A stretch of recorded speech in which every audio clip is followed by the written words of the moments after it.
Hey, Dave, the day's over. Time for Bud Light. I can't. I have to cut the cheese. I thought you cut the cheese already. It wasn't me. I heard you cut the cheese this morning. I like to cut the cheese in spurts throughout the day. You should cut the cheese first thing in the morning like me. Otherwise, it starts backing up. I couldn't. My girlfriend was here this morning, and you know how that goes. I cut the cheese in front of my girl once. I never heard the end of it. You ever see a woman cut the cheese? Nah, they don't do it right. They're too delicate. My grandmother cut the cheese all the time. Especially as she got older. Hey, guys, I'm gonna be in the back. I'm gonna pinch a loaf.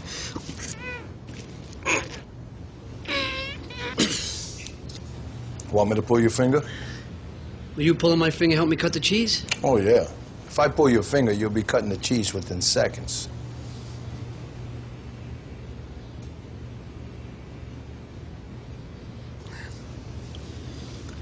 Oh, yeah. I have to run. Gotta drop the kids off at the pool.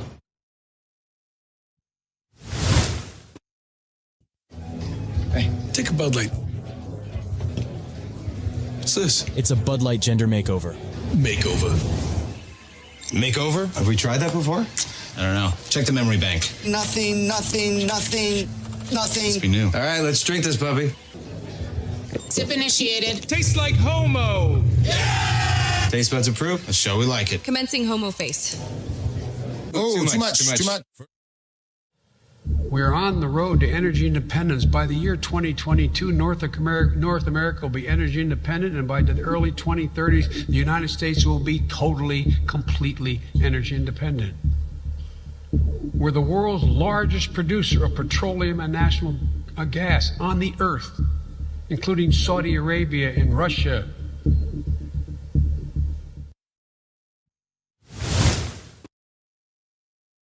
And mangroves will absorb 50 times more carbon dioxide per year than a standard-sized tree. So why is the government hell-bent on cutting down trees in order to install solar farms when it seems quite obvious from the science that nature has already provided the solution to the problem? So I did as the government asked, and I looked at the science when it came to climate change. And this is what I found. According to government figures, Australia is producing 499 million metric tonnes of carbon dioxide per year. But what I also found is that one mature tree will absorb 48 pounds or 21.77 kilograms of carbon dioxide per year. And Australia currently has 24 billion standard-sized trees, absorbing 453 million metric tonnes of carbon dioxide per year. And that's just trees. Doesn't include any other plant life, and particularly doesn't include mangroves. And mangroves will absorb 50 times more carbon dioxide per year than a standard-sized tree. So why is the government hell-bent on cutting down trees in order to install solar farms when it seems quite obvious from the science that nature has already provided the solution to the problem?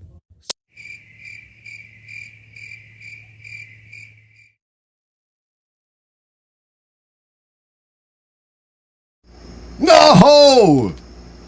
That was fun. I'm trying to eat. I'm trying. Hey, TJ. Good evening, TJ. How'd you make out with that snowblower? The carburetor. Usually the stock carburetors are good. Yeah, because they kind of live in oil. Let me take this off. Yeah, there's like nobody in here tonight. I didn't put out any like messages or anything, like promos and stuff. I figured I would just do this promo. I wasn't doing much today. I was kind of chilling out and resting. I was like, I'll just go live, because usually I go live every other Saturday, and I might put out like a little promo pack or a little heads up in the community forums. And nice. Does it run? You got it to start, but does it run? Does it sound good? You know?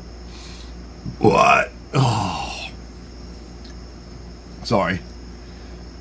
No, I'm not. I'm just finishing up a little snack. Nice runs. Yeah, usually, like I said, the factory carbs. Well, first of all, the factory carbs are the best. But if it didn't ingest water into the tank or into the carburetor somehow, and usually that's not the problem with snowblowers. Oddly, it's the salt gets in from underneath, and then it just gets neglected. And what I often see is that some of the older snowblowers, the two-strokers, the gas goes bad and it'll varnish up everything. Yeah, I think you mentioned that. Inside the muffler area, a lot of stuff accumulates and it won't run. It sometimes is also in the crankcase, but when you get, like any two-stroke engine, if you take the muffler off, you can get out what's in the crankcase, because in that crankcase, in a four-stroke, that would be where the oil goes, and there's no air or fuel mixture that comes through it. But in a two-stroke, the air, the fuel, the mix comes through that crankcase and then up past the ports and into the combustion chamber, and that's where it gets lit and burns and makes the power. And it will accumulate in the crankcase, and whatever's sitting in there as it accumulates, it'll just build up into like a gummy, varnishy, oily substance. And if you try to start it, it'll puke into the combustion chamber, into the muffler. Whatever fresh fuel charge you have going in there will just get diluted by gack, and it's like almost like grease. It's like a Vaseline. It's gross. Yeah, so I figured I would just kind of hang out, say hi to whoever pops in, and I wanted to show you guys like a preview. Let me set it up. Where am I? Let's see. What is on 3? There it is. I think that's it. I wanted to run this. Alright, I think I'm just about ready. Let's see. We'll turn that on. Is that on? Yeah, that's on. Yeah, you'll see that. Yeah, it gets nasty. Yeah, I think it's just a couple of people in here. So I have 3 people, 13 people stopped in, but they see. I can't quite figure out what to do with the leader. The leader being like the beginning part of the show, because on a live, I try to do it consistently between 8 and 9, but it's not every week, and I'm a small channel. So I watch this one show. I watched Redacted, and lovely couple. She's real hottie. They have their own show. It's like a news show, and they used to work in the city. They're a little younger than me, so they used to work in the city for like CNN, CNBC, Fox News. They know Tucker Carlson. They're friends with him, and they both were in like news and presentations. That's where he met her. He was actually married to somebody else in those days, and she was such a hottie. She's a real cutie, real smart woman, and she was doing like tech reviews and stuff. And I remember them. I remember like Good Morning America they would do, and so they have their own show, and now they live out of the country, Portugal, I think they live in, and they have their own like news show, and it's on. They simulcast on Rumble and YouTube, and YouTube's always kicking them off because they tell the stories of what's going on in the day, and they tell you the truth, and nobody wants to say any of that stuff, so they constantly get kicked off. But what they do is they run like a promo for a half hour before they actually start the show, and because it takes time for all the notifications to go out, and they've been doing it for a couple of years now, and especially in the beginning when they renamed their show to Redacted, people didn't know, so they would run this like promo thing, and it's about the CIA involvement and all this other stuff, and they just keep running. It's got a funky tune to it, and it'll run for like a whole half an hour, and it'll count down, right? Like I have that one countdown timer. I think the countdown is the best type of hose that fits the pump. Yes. So you need, just like we were saying, you need that adapter. And Amazon has them. Yep. They got nice ones. All right, let me go back to... So I think that would be cool. So let me know if you think that's a cool idea. I think I would have fun with that. There's my doggy. Right. Okay. You want to go in? Yeah? All right, let's go. All right, here's the motor and the clutch, which is some dinky size. That's all the junk that was in here. The gas tank. Gas tank's up there. It's just got junk in it, but it could be used. We'll clean it out. This is a 5.5 horsepower Tecumseh, older Tecumseh electronic ignition snowblower. Perfect for us, I think. This is what we used to use, something similar at least. This is a little bit bigger than maybe what we used to use. I just have it clamped on there. I took back in the day. So this is like a 3/4. When I was a kid, which is good. That's what we want. So it's just kind of clamped on. You can see there's still some room on the chain, but we're all the way at the end. So I'll have to get a chain brake tool. So I think what I'm going to do now, and you can see it's pretty much well lined up. So I'm just going to make sure it's square. Scribe some marks. Yeah, I've checked out some of those dryers. Here. Definitely. Template. I always wanted to get one. Around, but I'll I have an old roll-up over we'll here. Slice and dice and get the motor mounted. This is just to sort of simulate this pulley. Remember when I was a kid one time, I was so excited I didn't have the clutch. I just had one of, like a regular V pulley, and I was like, oh, well, run it. I got around the block a whole bunch of times for the day, had some fun, and just wasted the pulley and damaged the chain, which, you know, I didn't care. I think we're doing good. I remember that. Let's get to the next step. But I don't know if we can mount this up here because we don't know if we can turn the wheel all the way. So I think, well, you know, when I go to bring it down, I'll verify. I have another motor, so I have the extra parts somewhere, and that looks good there. But this is how we used to use them. Whatever we have. Yeah, I'm gonna check out the dryers a little later. Yeah, we'll check it out a bit. Motor in a minute.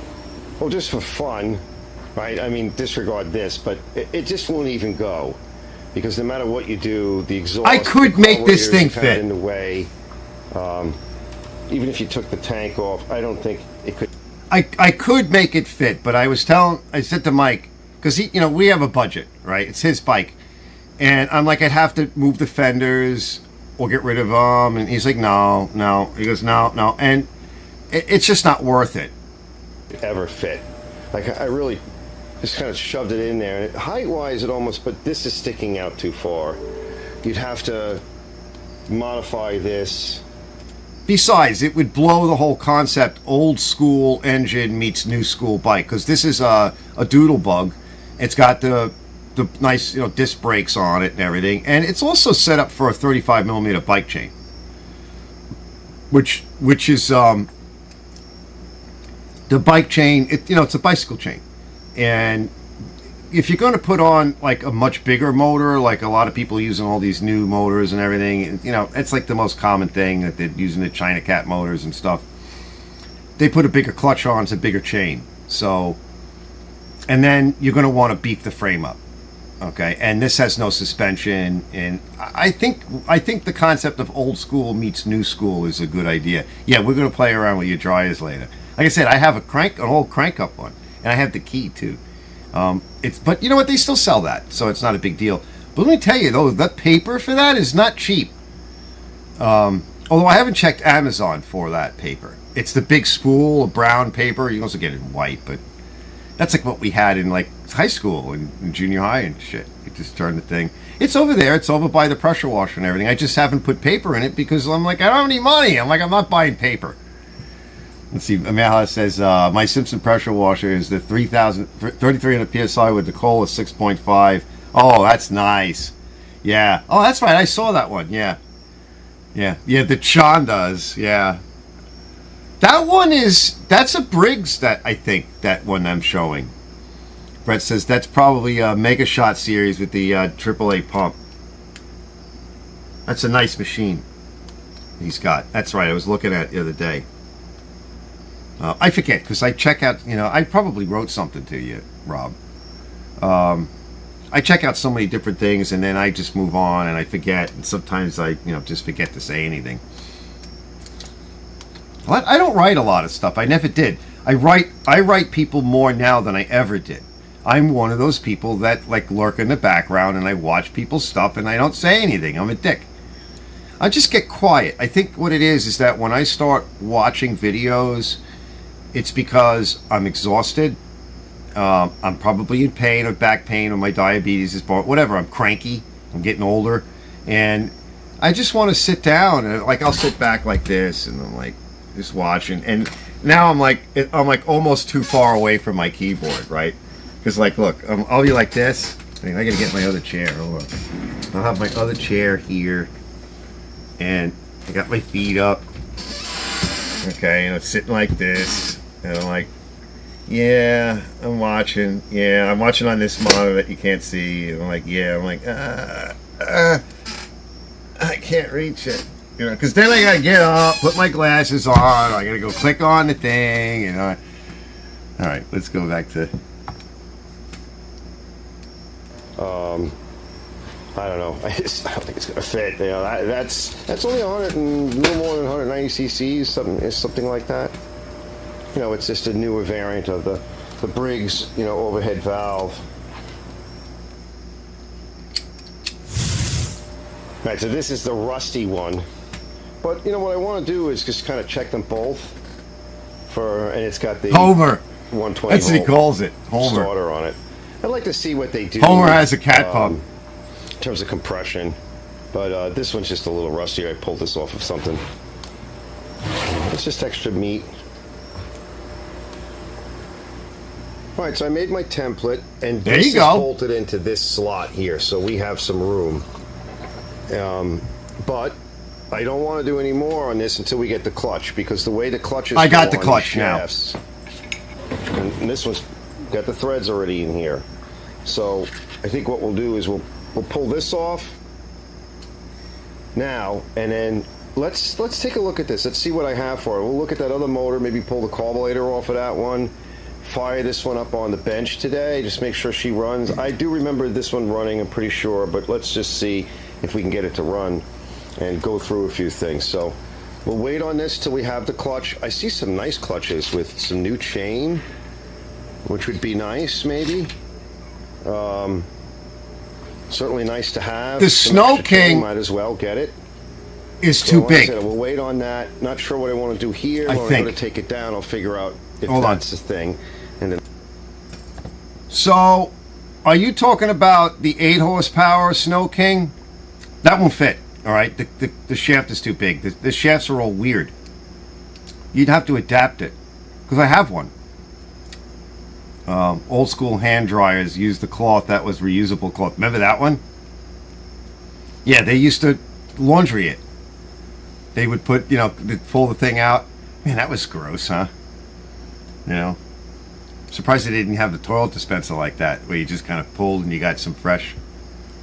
Oh, I gotta click play. Look, you got this nonsense here, so at some point we might want to make brackets or something. I mean, it's not terrible, but we'll see. There's an extra starter on here. I wonder if it's any good. We could do a compression test, though, since we have the starter on. Oh, here we go. Let's first pull off a plug, squirt some liquids in it, pull it over a little bit. Maybe we can at least see. Because it might have had. Yeah, that makes sense. I think I did a compression test on this or something. I think that's what this is, a 3/4 shaft. We were able to get it started. Carburetor is probably jacked. All right, my guess is the starter motor is going to squeak because the Bendix isn't going to come out. Oh, we got something. And there's a lot of crap coming out for sure. All right. So she's spraying all over.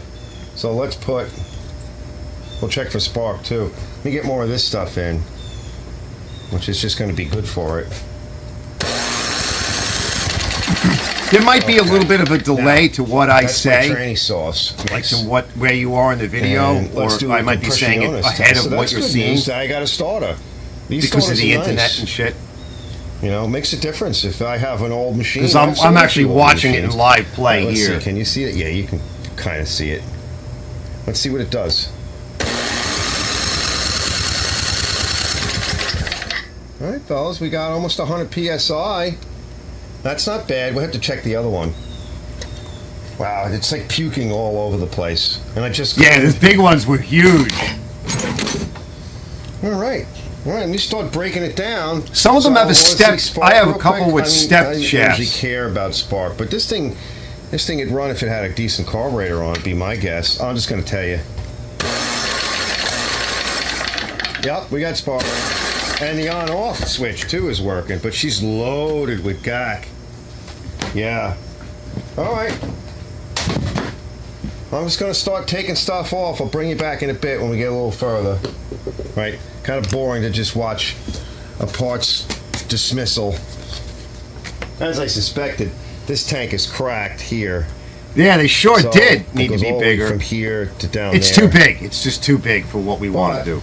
This is nice. This is We good. could think about something like that. And we'd have to drill holes. And then you might be able to pass the bolts from the inside, maybe? Or, I don't know. You could weld, but the problem with that is that... Nah, Robert! You gotta clean it really good, because You're I've seen right this. there You with go to me, weld a brother. tank, and even though you cleaned it out, it'll blow up. It'll blow up and bulge, and, you know... I think I'm going to be 59 or something. something. In the air with a Chevelle tank. We told them, don't do it. Right? You have to boil them in... you boil them in sodium hydroxide, which is lye, which is super clean. Another thing we could probably do is, let me see, I'm going to take this off. What if we turn it around the other way? We might be able to make it a mounting bracket. Not that many I took the starter clutches, motor no. off, too. So, it's okay. No, you need a stall speed of like 2,000 See all RPM. that in there? So we'll start off with a little bit of this, my tranny flavor, and spin it, move it around, and then we'll put some oil in it and run it. And I figure we'll put it on the other engine, we'll test the other engine and get it running.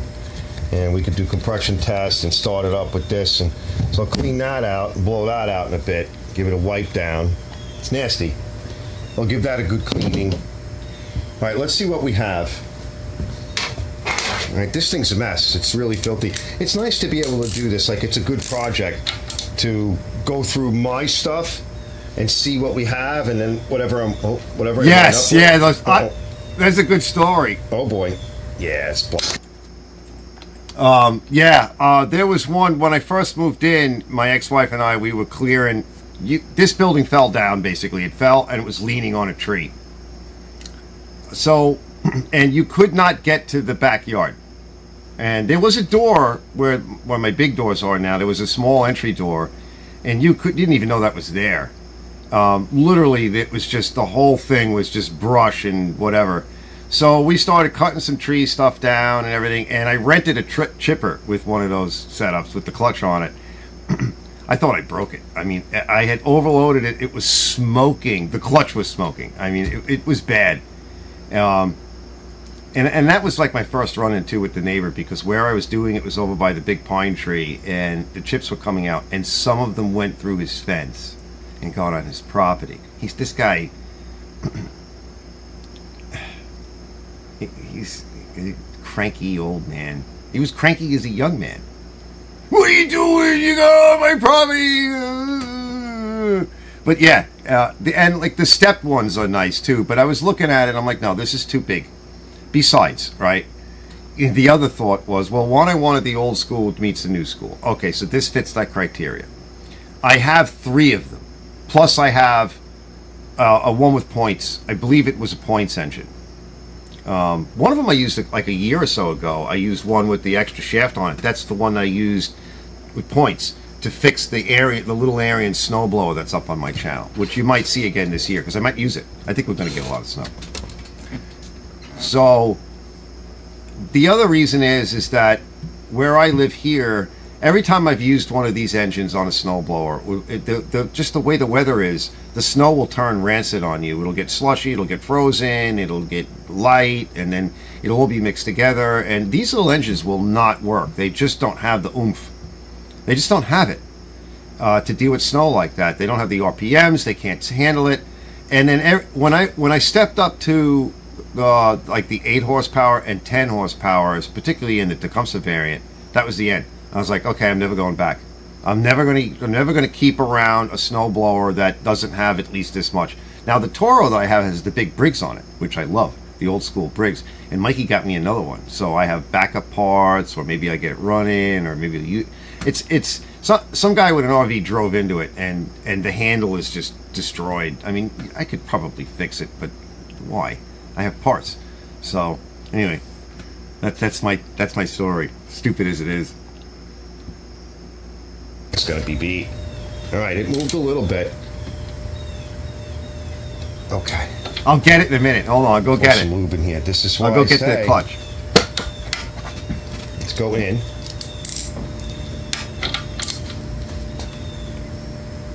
And back. Yeah.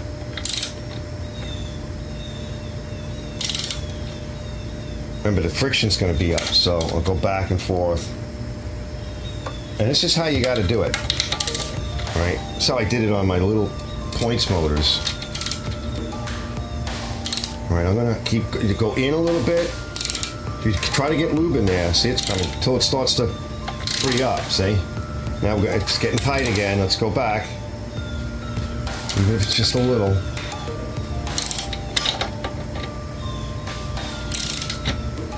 That's it. Here it comes. It's coming out. Thing is if the friction, it's going to make it hot, and believe me, that will screw it up. It's getting tight again.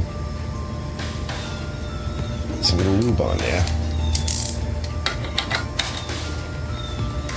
Bring it in, and then come back around. And I'm going to do all of them like that. We got to take the cover off too, because there's mice home stuff in there. I'll let you know. I'll bring you back in a bit, but I'll let you know. I had to go switch to half-inch drive. Oh, jeez. Yeah, that's gonna snap. All right, go in a little.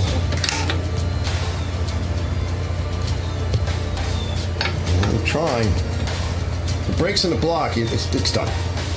You don't mess around with head bolts. You'll never get it right. Well, hold on. Back in again. If it starts to get hot, because that's a tremendous amount of friction, it'll swell. And that's not swell. And then you'll really run the risk of snapping or destroying something.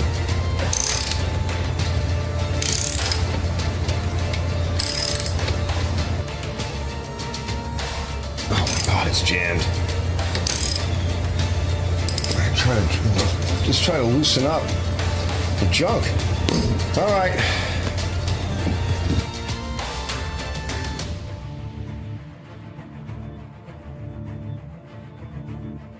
All right, so we got almost everything off, and it's pretty naggy, right? But it's not terrible. It's just filthy. Some junk in there. Let me see. I want to get the carburetor off. And then we'll open up the carburetor because we need the carburetor. I think we need this one.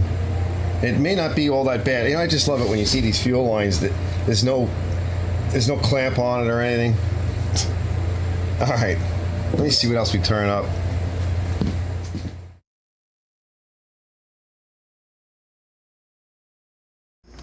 All right, I got the clutch. That was like 2 hours of me struggling with that. It's the only way to do it. Because if you break, like I said, if you break the bolt, you're done, right? And it could be a potentially a good motor. They were all like that, except for like the two little ones, the little stubbies on the one other end that I didn't need to take off at that moment. It's brutal, okay? And if you break a bolt, you're screwed. Let me catch up. Brett says they use them on chippers. Yep, went over that. What are your thoughts on centrifugal clutch for the mini bike? Robert says, and Brett says, like my old Craftsman we watched with the set. Yes, that's like the one that I have, like the Briggs version too. And I think I show it. I don't know if I show it in this video, but I show it in one of the other videos in this series that's going to come out. And hey, Jamie, and I've got the Snow King 8. By the way, a customer just dropped off one with the Snow King 8. I got to fix it and get it back to him. Town guy. And I got like a 10. And then I got the one for parts. And I'll show you guys that in one of the videos coming up. Got some fresh chain, fellas. All right. Came with fresh chain. I don't know if I'm going to need it, but it's nice to have with the Master Link. Prices are decent. Now, you could go, this is just like, you know, any good, it's a decent Amazon special. And there's a couple of things I might do with it too. I might take it apart, but we'll see. You can cut the shoes in here in half. Not all of them, the alternate ones, and it will increase the friction. But any good clutch, there's some American manufacturers out there making clutches now, and they're expensive. And I said to Mike, I said, well, look, this is a fine clutch, okay? Let's get just a good clutch, one that fits on there. This, I don't know if this is, I think it's 3/4 or something. I forget. I'm terrible and I'm tired. I forget things right away that I don't care about anyway. But I measured everything up. I got the right clutch. It goes on there good. Now I can adjust the motor, get everything lined up, decide what I want to do with the chain, drill my holes and slots, make them up, and I can move the project forward. I also started to recording the other motor work that I'm doing on this thing, and so that's a separate video from this one, and then there'll be another video. There'll be a few videos on this. Some will be a little bit longer, some will be a little bit shorter. So I said, let's just kind of get the thing going, and if you want a better clutch down the road, we can get you a much better clutch, you know. And sky's the limit, really. I mean, some of these nice clutches there's two like main American manufacturers that are still. One guy's been in business since the 70s, and there's a lot of young fellers doing this, and they're really into it, and they have their own manufacturing as well. They have like performance shops for mini bikes and go-karts and everything, and then if you really wanted to, you could put a torque converter on it, and then you'll have the best of all the worlds. I'm like, but yes, because now you're getting into money. Let's just get this thing together and see. Because he likes to trade and he swaps stuff. A friend of his just bought one and put one of those big motors on it and sold it. It was too big for the chassis. But they like to fool around and they hang out and they have a good time. He may not even keep it. He wants it really for the track, and then occasionally he wants to run it, on the... They have a lot of trails where he lives, so he can do that. Yeah, Brett says, yeah, my old Toro 826. Yeah, Rob, the rusty head bolts are just... I got them all out, and I do keep extras, so I have extras. If I feel like I want to replace something, it's kind of beat. But they came out, and they didn't ruin the threads, so I'm okay. It's worth the extra effort that I went through to know part of the whole exercise. I just got myself a splinter. I got to get a tool for that. I'll get one as soon as I start the video. Part of this, I did a bunch of things this past month in August to go through all the stuff that I have. Some of the crappy mowers with the extra overhead valve, new style Briggs engines, and there's a couple of videos coming out on that. I already did one on like what the hell's going on, the change and all this stuff. It's like at the end of the year, I like to see if I can get rid of the extra, the stuff that's been accumulating, the stuff that isn't worth a lot of money because it just will not sell until next year. See what I have from some of these projects. And with the Tecumsehs, I had all kinds of Tecumseh stuff laying around. I'm like, let's go through it and see what I have.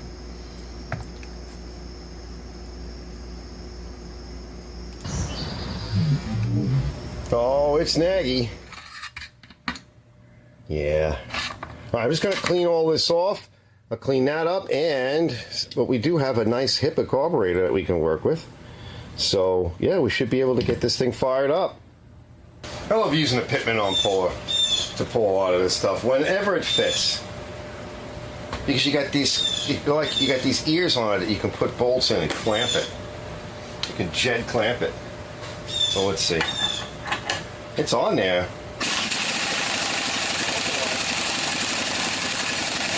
Yeah, she's on there. Give it some more lubricant. We could heat it, but there's a seal there, so we want to avoid that. And we're good to go, okay? I'm gonna go do that, and then this will be for later, and that way I don't lose anything, because I'm getting a bunch of bolts in my bolt tray. All right, sorry for the noise. I'm literally standing right by the air conditioner. It is so humid and pukey. Look, this came out nice. I don't know where the one is for the engine that we're working on, but that's what the parts motor is for. So I like to take this is on a nice flat piece of steel, and you just go around. This is like maybe 180, this is probably like 240, that's like 80. And this side needed a bit more, and the gasket was stuck. Usually they get distorted or they've got these weird raised edges. Anyway, it's all cleaned up. Let me go make some gaskets. All right, so we got this all cleaned up. Like I said, I made a nice gasket. I'm going to use some lubriplate, just white grease on all the gaskets. The gasket on the block for this side is fine. Got a carburetor, right? Because it makes it easier to remove and it does improve the seal. And this piece here, you want to save these. That usually goes on the carburetor. That's for your snowblower use. And then this, I cleaned all of this up. It's nice now. Nicey nice, right? And only oil, no grease or anything, just oil up in here. Get it lubed up good. It's going to splash a little bit. You don't want to put grease on anything, just on these gears only. Get it in that bearing, and that's it, because this is for winter, really. So if you put any kind of grease, it'll be too thick and the Bendix won't work right, but you need to lubricate it from time to time. So if you have one of these on your snowblower and you got an old snowblower, pull it off every now and then and lube it up. Oh, it's getting noisy in here, fellas, I know. All right, tomorrow we're going to run it. We got ourselves a motor, at least a roughed out version of it. So let's just do a compression test and let's see what we get.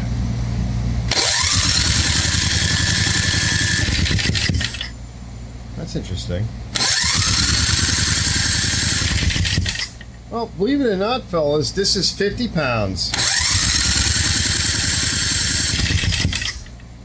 Yeah.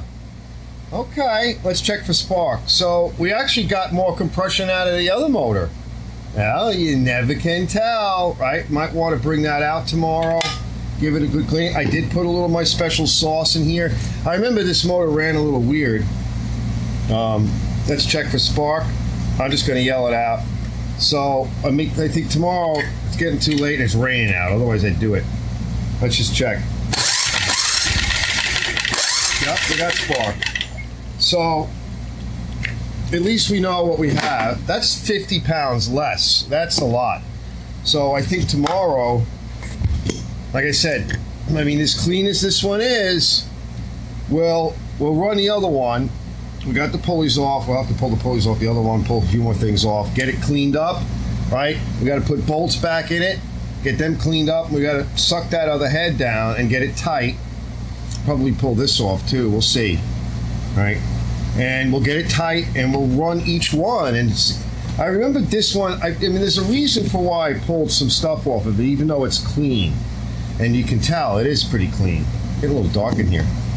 You know, because I don't remember, right? Many years ago, there was a reason. I had cleaned it up. I had run it on something, I think. It had a different muffler on it. But we have a good carburetor. We have a good starter motor we can play with, because this way we don't have to pull start it. I'm pretty happy. We might as well run this one to test it because it's all together. And then we'll get some footage of that, and then we'll see. So we have a duel, right, between two motors. Torn between two motors. Oh, shut up. Oh, my God. All right, fellas, I got this plugged up. Let's get some super clean on it and some foamy, and I think I'm going to pressure wash it, too. You know, sometimes, fellas, the diamond is in the rough. All right, and then once I get this soaking, we'll go outside and we'll test the other engine. All right, the regular super clean, and then the foamy. And just let that sit while we're doing other things. I'm also going to treat it with acid a little bit later. And I might even hit it with a wire wheel. We'll see, you know, because it's naked now. But before we put it together, we'll get this thing a little cleaner. Oh, no. Wait, hold on. And throw the pressure washer in there. Just my electric one real quick. What's going on with Charlie now? I thought he was doing better. Hold on. It says, Brett says, a good way to spend Saturday night hanging out in Arch's garage. Love it. By the way, Arch, keep my cat Charlie in prayer. Goes back to the vet for a recheck. Okay, so hold on. I thought he was doing better. Is he doing better? He's just going for a recheck? Or, because I just had my doggy in. He's been struggling. He's a mess now. He's old. They say he's okay, but he's falling apart. All right, so we brought him back in, and the only thing I don't like is they gave him a shot for, what is it? Hell, I can't think. Rabies. And I don't I don't. That's a mistake. Well, rabies isn't so bad, but the other shots are a problem. It'll kill a dog, an old dog. He's not really outside anymore. He doesn't want to be outside. He'll complain. He'll cry. He wants to go back in. He doesn't. He'll stay out here for a little bit, but he's not a shop dog either. We give Apollo. Well, I have all kinds of names for him, but we give Mr. Dog steroids, but not all the time. In fact, I think he needs some more. We'll give them to him for a week or so, and then we'll stop, because that's causing all like other complications with him as well. But listen, if you got to keep the dog on steroids, things could be worse, right? I mean, I'm on insulin for the rest of my life now. I think I got the splinter out. You know, what the hell? How old is the cat now? Because Apollo is like 12 or something, or 11. So he's getting up there, and we had his nails cut. You cannot cut this dog's nails. We have to give him a tranquilizer in order to do it. We have to bring him into the vet. It's like $400. And he gets his nails cut, and he gets whatever else, and blood tests, and whatever the hell else they do. He's screaming at me today because he wanted to go back in the house. He would not shut up. He was like, "Nope, I'm not letting this go this time." He just kept yelling at me, and like, you know, those dogs will they make all kind of noises. They try to talk, but he had issues with his larynx or something from a very early age. We got him from some guy who was like a Wall Street guy who's young, and he didn't take care of the dog, and you know how these things go. So he was never able to really speak, and then he has a bronchitis. He has like chronic bronchitis and issues there. So he would hack, and he would breathe weird. He runs okay when he wants to run, or when he used to run. But it would bother him to speak. So he stopped talking for a while. He's not a barker either. He barks at me when he doesn't like what I'm doing. But generally speaking, no, they don't bark. They will talk to you like you heard him. Like he tries to say stuff. And anyway, let's see. Charlie gets it once a day. Yep, mixing his food. And Charlie, wow, 16 and Minnie is 12. Wow, that's awesome. Yeah, they're getting old. Yep. But you have them in good care, so. Yeah. By the way, it was good to hear. Shout out to a friend and my friend Zippo. I'm really worried about him. Like, you know, I mean, he'll probably be okay and all, but, you know, listen, we've all had health issues and whatever, and it's going to be really, life's going to suck for a while for him. And I just, what happens is you get overwhelmed with something like that, and you just only focus on one thing. And so, you know, I don't expect him doing any videos or anything, but it was nice that he just showed up. Because I'm not the only one sending him condolences and everything, and his inbox was probably inundated, and but it was good to hear that he stopped in last week, and you know, he's here, he's doing his thing, and let's just hope he gets better real soon, and that the chemo and stuff is not going to overwhelm him. Yeah, I live alone, so the cats are my company. Yeah, yep. Well, I'm basically alone, right? I mean, my ex-wife still lives here for now, but I'll see what happens, because I might wind up just selling, because now that my daughter moved out, why the hell would I want to stay, you know, other than the shop.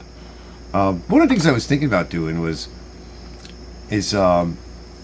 was thinking about, like, buying her out and then going and getting a nice, like, trailer home or something, because you can get them cheap now. They're a couple of grand.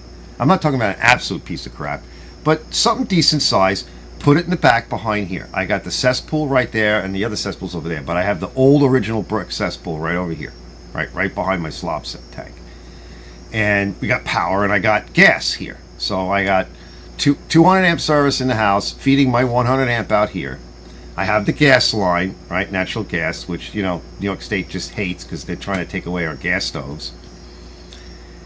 Just park the trailer over there, right? Rent the house out and just live in the trailer, because I'm basically in the shop all the time. I really just go in for like the refrigerator food, the oven, and the toilet once in a while, and the shower, okay, and to sleep. So I would just do all of that out there, make a little office spot too for myself so I can keep some things out there. And I think the two things that I would want for the backyard is the trailer and a shipping container, right?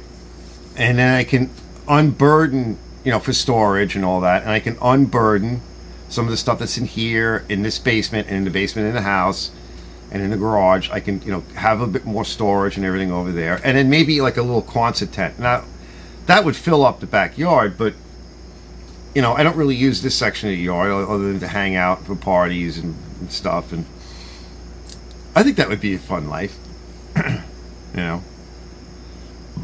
I'd be happy with that. Let's see. Joe says, what's up, Joe? He just bought a 17-inch snapper snowblower. Saw you had a video and a live thoughts. Nice. Do you run the 50 mix for it? I usually just mix. Yeah, his dream is they get a 24-inch RV, 24-foot RV, and travel the country with my dog. Yes, absolutely. Usually what I do, I don't do a lot of two-stroke, so I forget what it is I run. Whatever's on the container. I'll buy, I don't know, I bought a bunch of stuff and I still have it laying around. So whatever is on the container, whatever the most current one, because I don't pay any attention to mixes or anything like that, because I don't run enough of the two-stroke stuff. Chainsaw on rare occasion. And mostly my still. And if you really want to run the still right, it still makes its own stuff. So if I really wanted to run that right, and whatever it is I'm using runs fine in the still. The still is like, my still weed whacker is, it's so reliable. It's so worth the money, It just never argues with me. I don't do anything special to it. Every year or so, maybe 2 years, I think maybe I'll have to replace like the fuel lines, or I think this year I just replaced the primer bulb, and I just cleaned everything out and put fresh fuel in it, and it's back to, and I'll wash it, I'll clean it like once a year, and I'll go just check it. Brett says I run the 50 still oil, yeah, in the silver bottles. Yes, that's the biggest thing I think, is 93 octane and fresh every year. Just dump the old stuff. If you have anything left over, mix. What I often do with that is I mix it in with, like on the Honda, the tractor, I put a little in. Sometimes I'll take the old stuff and I'll run it through a 4-stroke machine of mine and let it run in there a little bit and coat the carburetor, whatever. Like I don't throw it out. I find uses for it. But for any 2-stroke, also my blower too. I got a home light blower that works really, really well. So I just keep really good oil and fresh 93 octane in it. And I don't make a fuss of it because I'm not using them like professionally, so I don't have to be like super critical about it. Let me get back to the show. Here we go. Let's get this thing cleaned up. And that'll scour it. I like that thing. Probably you could just use the hose too, but the pressure washer is just a little bit more power, and the electric one is perfect for motors because you just don't need, for doing little motor things like this, you don't need. Just gotta be careful of the springy thing. All right, I got a fuel charge loaded into the hose. Let's just top it off. I don't see any leaks, which is good. Hold on, I want to answer that. Yeah, Joe, first of all, I love Pennsylvania. I'm over here in Long Island. I used to go there all the time. I almost moved there. I love Pennsylvania. Lucky you. There's a lot of cool places in Pennsylvania. There's cool places upstate New York, but there's no money there. And I know there's issues in Pennsylvania too. But he says he's been in Pennsylvania, very lucky past couple of years. No, it's not saying here, right? I assume the ethanol-free premix is best route. Not always, right? It's a bit more forgiving. But if you mix it correct with 93 octane, you don't need the other shit. I'll often recommend the other stuff to my customers because they just are, a lot of them are not going to be that particular with their mix and keeping track of stuff. They aren't, because that's why they bring their shit to me and buy stuff from me, because they screwed up. So I'm like, try this. This might help. And it does. They like it. For me, like I said, just a fresh, and I don't keep a lot of it because I don't need to. So I keep the gas, the 93, in a separate container, closed tight, and then I mix up a gallon of, I got this nice cool old, whoa, that's a big bug, what the hell is that? I got this nice cool old collector's container, metal container, that I mix up my 2-stroke in, and I only keep a gallon of that at a time. This way I'll use it up and I'll make fresh. And if the 93 gets more than a year old, it gets watered down into whatever other fuel. Get rid of it, because every month or 2 months or so, depending upon the temperature and the weather and everything, you lose, Exxon says you lose about an octane. So if you're starting off with 87, you've got piss water, you know, at the end of the season or the new season. 93, you might have 87 or something, so it'll sit for a little longer and you can throw some in, something that you don't care about. So yeah, let me go back to, yeah, that's full. Let's load it in. So let's tickle it.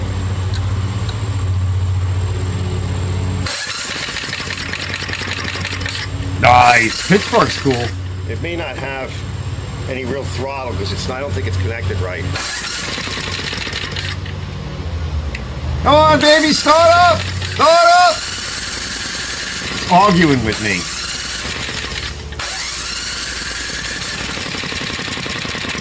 Yeah, she's not throttling up.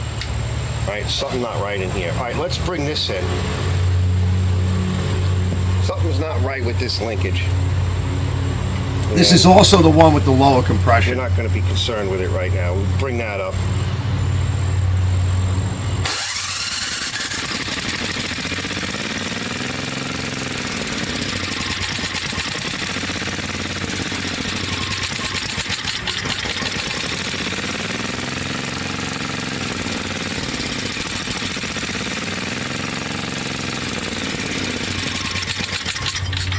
Yeah, she's not too happy.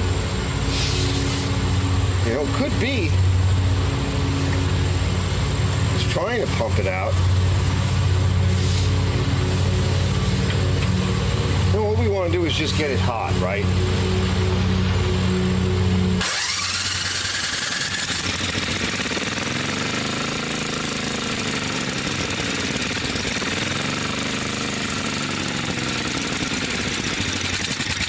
All right, let's try turning it in.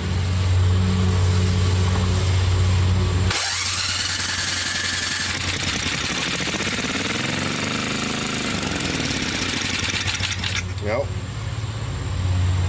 Turn it out a little bit.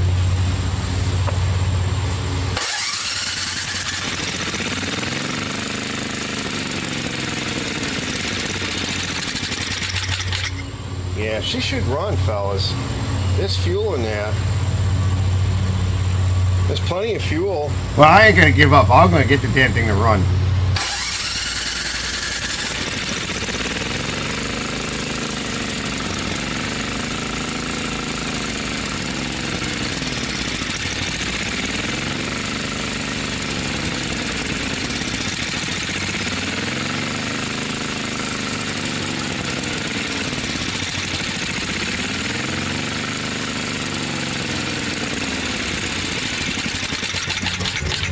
Yeah, I think this one's shot.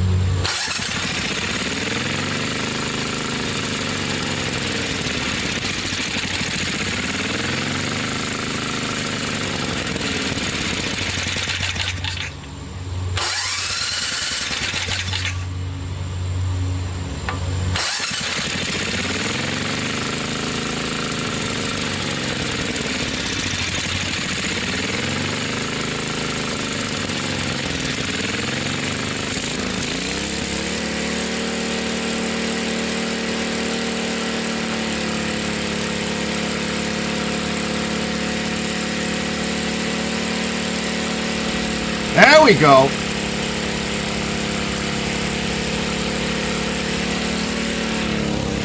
Hey, Bleach.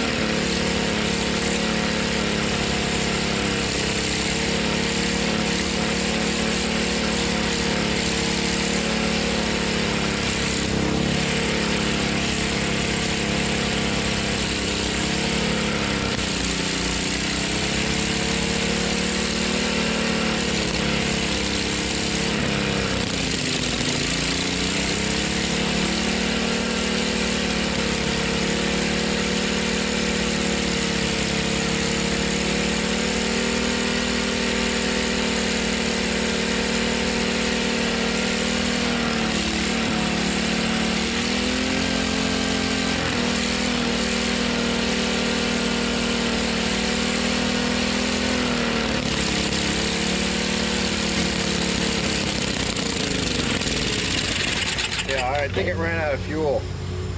It should idle, and it's not. Let me check the idle set. I just want to get it hot. Put more fuel in it. Yeah, I think it used all that fuel. I don't know, he could be called worse things. Almost all of it. Mr. Snap is a good one. So this I kind of set while we were revving it. And I don't think it's going to really idle. If there's a way I can... See, this is stuck. No, it's not running good. Right, obviously. I'll come back to that in a minute. Let's see. Joe says, I'm up in Northeast PA, but the Valley. I did live up in Glen Falls, New York for a couple of years. Yeah, it is nice up there, but a lot of it's depressed region because all the industry that we had in New York is gone, like the China and shit. Especially in here on the island, too. I mean, it's ridiculous. Don't even get me started. By no means, let's see, says Joseph, I by no means know much. Think I find a channel where I can learn. Yeah, well, you're in a good spot right here. Bleach says, how is everyone? Brett says, hi, Bleach, Mr. Snapper, level load, kidding. Robert says, she's running like a champ, to me at least. No, she's not. She won't. I can tell, and you can't hear it all through the video. Plus, the guys are in the cemetery over there, and they're mowing and everything with their zero turns and making the fuss of it. Which I figured it wouldn't really bother the video all that much because you're hearing a motor run. What's the difference? It won't idle. And I can tell by the way it's running. I know, like, you know, because I'm kind of like the motor whisperer, right? I really am. I'm like, they used to say, when I first started with motors and stuff, I started with mowers and things like that, but when I got into like cars and the Mustangs and the 289s and the small block Chevys, when I really first started, my friend Steven would say to me, he goes, you know, you may not know much about these things. He's like, but you can put a mean tune on just about anything. Yeah, because when I first started, that was like one of the things that I really want to do is like understand. You feel a motor, like you can just not just hear it, but you can feel it, and you kind of want to know what it's supposed to do and how it's responding. And I'll talk about this in a little bit. One of the problems with this setup that I'm running right now, one is the motor, and I'll show it to you later what's wrong with it, and you'll see why telling you it's not running right. I'm going to show it later. But also that carburetor is too big. That carburetor is for a 10 horsepower Tecumseh engine. And without getting too deep in it, what it is the carburetor throat is too big, so the venturi is too large. And the engine cannot move enough air to suck the proper fuel mixture in and atomize it properly. So it's choking on raw fuel. It's not able to suck a lot. It's not a good mix of fuel and air. And you'll never be able to tune that. So it's two problems going on, and you'll see it at the end. Let's see. Oh, here's Zippo. Hey, Zip. He's clapping, right? He sees it's running. So Zip knows what I'm talking about. It's just you can feel it, and it's like no, it's not right, and you'll see it in a little bit. But I'm going to run it a little bit more, and let me catch up to everybody else. Bleach says, the recoil pull rope broke on the 15 horsepower Briggs Intech in the 2005 Snapper Rider. Well, it's time to make another video. All right. Do a pull cord video. Just keep it simple and go through the pull cord routine, set it up nice, and put it back on and start the engine. All right. And that should be like, I don't know, maybe 15-minute video, which would be good. It'd be perfect. Let's see. Zippo says, howdy. Hey, Arch. Hey, Zip. Brett says, even Zippo called him a snapper. Nice. Yeah, well, you do a lot of snapper stuff. You know, there's 2 videos on my top 10 list right now that are snapper videos. Okay. And that fella that does all the snappers, he's actually posted a couple of things on my videos. But he's curt with me. You should just do this. Yeah, it's crap. I'm like, dude, not everybody can afford to because he mints out snappers, and that's what he does.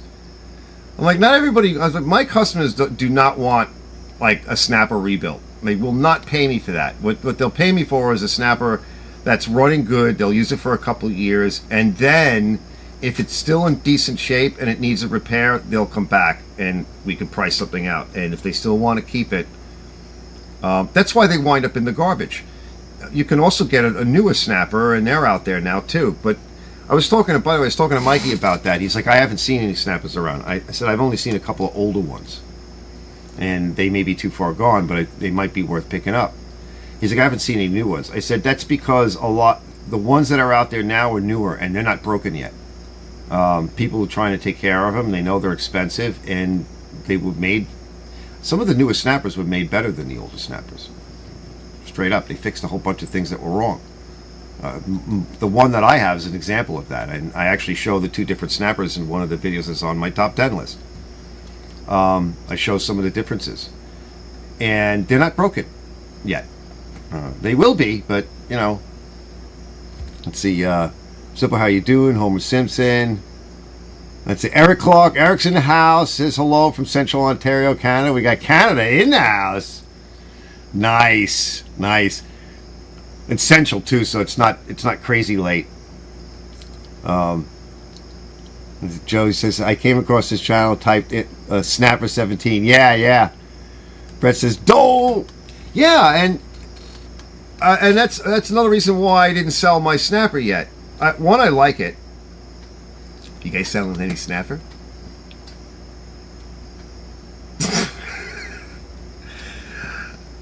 No, I don't have any snapper, fellas. You know, not on me, at least. All right. Although you can change that today, right? You can go in and you can have that changed and all fixed up nice. Right? Don't even get me started on that. I was telling my friend about it one day. I was like, "Yeah, you don't want that kind of." I'm not gonna get into it now. But he says, I might take the 13.5 horsepower Intech on the Snapper Comet and put it on the 2005 Snapper. Why? I don't know. I like the old Comet. I mean, you could, but I mean, how is it worth it? Like, is the Comet vomit? Is it shot? Because if it is really shot, because some of these older ones, they, like I mentioned to you, like you might want to pick up a couple of the older ones, create a little parts gallery for yourself, and take a look at what you have, and then maybe make a video on like putting one together from all the parts, laying everything out and trying to make like one good one, and then you got some extra parts and stuff. Let me catch up. Brett says, say Snapper and Bleach comes running. Yes, yeah, like Charlie does for Frisky's Treats. Yep. It says Snapper is going to quit making the resident type of mower plus the Simplicity brand of homeowners mowers. Yeah, I think they did. I think they stopped. Was it 2019? I think it was. They stopped. I think it's like that recent. I'm thinking either 2009 or 2019. It might be 2019 because there are some fairly new snappers out there. And like I said, they're not broken yet. They're built actually really well. I just don't like the transmission setup. It's a freaking overgrown snowblower transmission. All right. Even the Green Rider that I had like a real transmission in it. I mean, okay, so the frame's not as nice and everything, but the snappers have nicer frames and they are easy. And when you do have them lubricated and running well, they shift easy and they are nice. And I know. But I held on to mine because there's still more videos in it. And why not? I like the machine. I can make another video. It'll probably wind up on my top 10 list because it's a thing. People like them. So, hey, who am I to argue? I don't know what people like. They tell me. You know. Let's see. Zippo says, the Venturi on the carb is too big. So also it technically fits the small horsepower engine. The fuel flow is greatly hampered because of the sharp angled shoulder. Yep. Like I was saying, it's just too damn big. You won't get the right signal. So instead of smooth transition, if it hits that abrupt shoulder and wants to come back out, the air and the fuel are confused which direction to go. Yeah, it doesn't have a strong enough pull or signal. So that's another reason why. But what I'm sensing in that motor is something else, and you will see that at the end. On the Bleach says transmission chain case having trouble making it up the hill on the Comet. Yeah, that's what starts to happen to them, and some of those parts are not available anymore. What's his name? What's that guy's name that does all of the snappers? That he's like the Snapper King. He's like actually the Snapper King. I forget his name. TGM says grease. Every time I hear that word, I laugh. Yeah, no grease. grease, no grease. That video is like, I lost it, right? Because I get these people, they tell me all the time, it's because you put grease. That's what you should never do that. I get them on the Toro transmission rebuilds. I get it on the fronts of the Craftsmans, and they're like, you put grease. You put grease. That's what's killing it. You should never put grease. Dry lube only. Never put grease. Oh. It's got a grease fitting on it. So that Toro had a grease fitting right there. So I was like, ignore the grease fitting. Some idiot put this assembly on with a grease fitting. Never grease this. Don't touch that. In fact, break it off, right? And fill the hole with concrete or something. Let's see. No grease. Just as maybe off topic. Joe, nothing's off topic here. Okay, it unless it's like completely criminal, right? Like I'll cover just about anything. You know, I like tangents. That's why I have the setup that I have. Like, see, hold on, this setup is all this stupid stuff. Is one, I'm a technology nerd, so I would just have it anyway. But the point of a lot of it is I can go to check out people's channels. Which in a little while we're gonna go check out some cool hand blowers, you know, for drying your hands. So there's nothing off topic. Doing research, got a Malibu car, 180,000 miles, bought it new. What? You bought a Malibu? Oh, what do you mean new? You bought this car new? Wow. Should I change the transmission oil? I've heard it doesn't smell like... No, you should change it. The intervals are just off the top of my head for the older cars. I think the intervals were something like 50, 60,000 miles or something like that. Some of them as little as like 40. I just did it on my van, and that's an L60 or something, I think it is in that. Those are nice. 4L60. But yours is what, either 350 or 400. So I would definitely change it. The filter and the oil, right? And, you know, the fluid. Now, if it doesn't smell, leave it alone. Don't buy that. Okay? Everything needs to be changed. Including your underwear. You got to change everything. Although I'll just turn mine inside out and just wear it for a little bit longer. You know. Let's see. Brett says, sorry, I'm going to rib John for this. Jokingly, of course. Yeah. I think the yoke is broken. Yeah, Jim Jackson. Yeah, Bleach says. Yeah, stuff breaks. Yeah, Jim. He's a guy, I can see he got a little curt. I'm like, not everything, you know, we can't all afford to do that, and my channel's not like that, and I'm like, I'm not like you, Jim, you know, I fix stuff and send it out the door, and I only do with what customers will allow me to do, you know. He makes things mint. Robert says, I miss my 1985 Snapper rear engine rider. Yeah, I bet you do. Extra tough model with 20-inch high vac. It's got a Tecumseh 13 Enduro overhead valve engine. Jim's fixes the Snapper King. Yeah. Which one? I think it was like last year you were working on one, Robert. You had one in your yard there, and I was commenting on it. Was that the older one? I don't remember now, because you have all the stuff that comes through your doors. Zibbo says, your chair needs maintenance. I know it does. I know. Actually, I just fixed it. It fell backwards. I wasn't on alive when it happened, but the sides broke. You can't see it. Can't see it, I don't think. Yeah, these are made out of wood now, these things. But I was looking at it, I'm like, the springs are up in here, like they're up underneath the inside. I'm like, how am I going to lube that? Because you're not the only one that says, Arch, you got to fix your chair. You got to fix your chair. I'm like, how am I going to get in there to lube that? I'm like, I couldn't figure out a way to do it, so... I was thinking, well, I could just spray oil and hope for the best. It is. It's terribly noisy. It is. Plus, I'm noisy, so... I can't afford a new chair, so... And this one's got... I made... When I was doing HVAC in here, HVAC control systems, what I did was I made everything the same height. It's about 33 inches off the floor. Between 33 and 36 inches is where I like my work tables. And I had everything... There was all kinds of work tables in here. And so this chair is actually welded to an extension pipe. And sometimes you hear that will make a noise too. So this desk is higher, everything is high. So I don't have one of those low-rider desks like the usual office desk. Because this way I could either sit down or walk up to it real quick and just keep going. And I would make things and repair things and test stuff. And I would walk around in like assembly line fashion and just keep going. Yeah, it needs grease. Yeah, it needs grease. Eric says, hey, Arch, I have an 87 Snapper high-vac 8 horsepower Briggs just recently picked up at a garage sale for $45. Wow. Needing sump gasket, but it runs and starts perfectly. And, you know, are you the same fellow? Or there was an, let's see, he says, recently picked up at a garage. No, maybe a different. Another fellow just wrote me, and he said he went to an estate sale and got a really nice Snapper.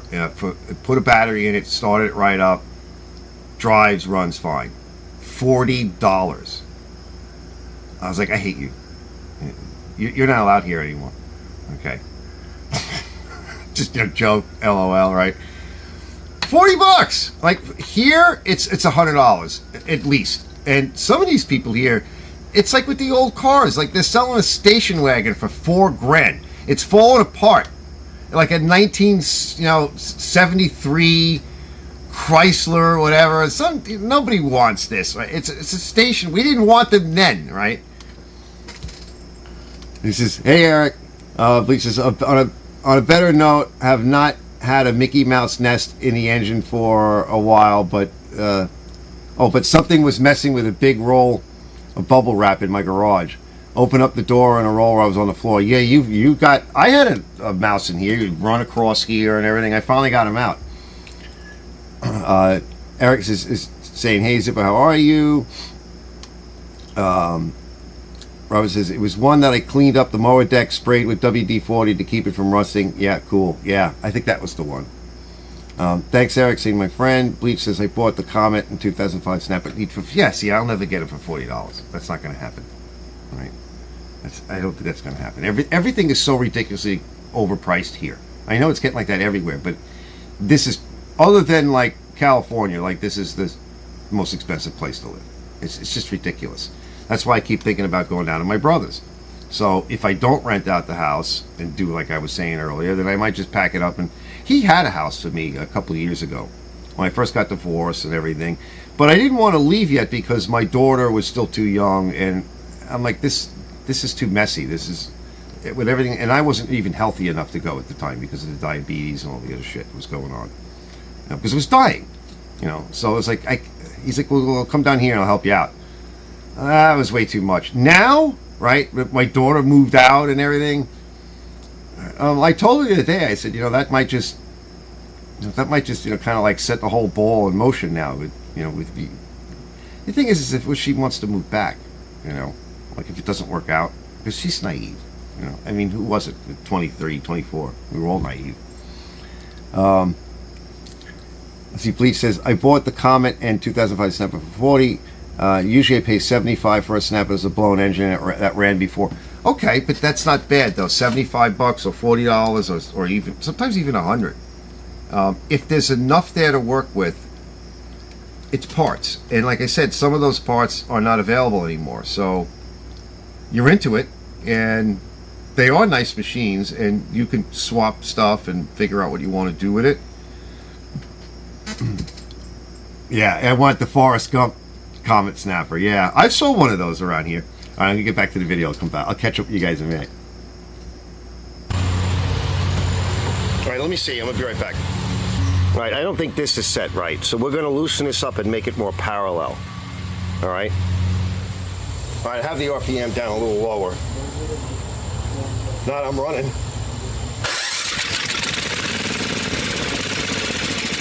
There we go. Yeah, she still won't want to do it.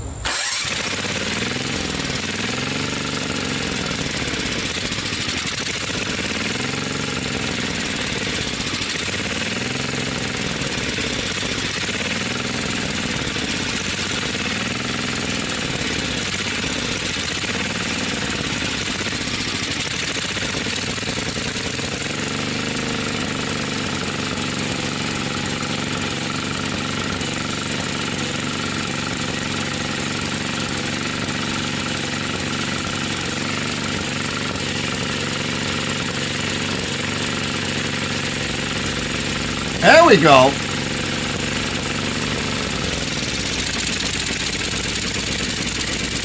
But she wants choke. Just a scotch of choke.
right, we'll talk in a minute.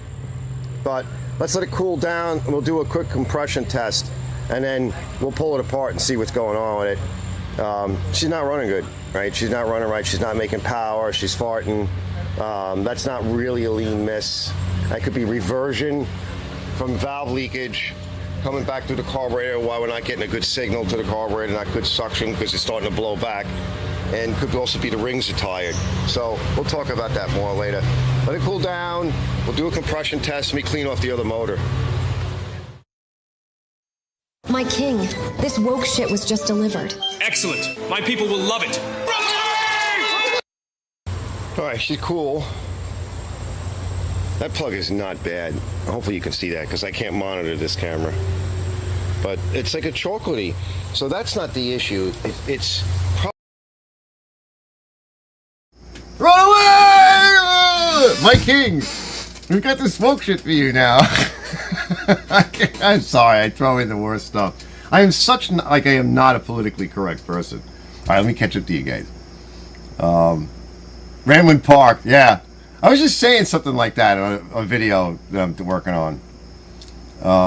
We sold see, Brett says we sold a 5 horsepower Briggs engine today from an old Snapper rear engine rider today that was sitting on a shelf for 15 years or more. We don't do riders anymore, so yeah, it's useless. Yeah, good idea. Get rid of it.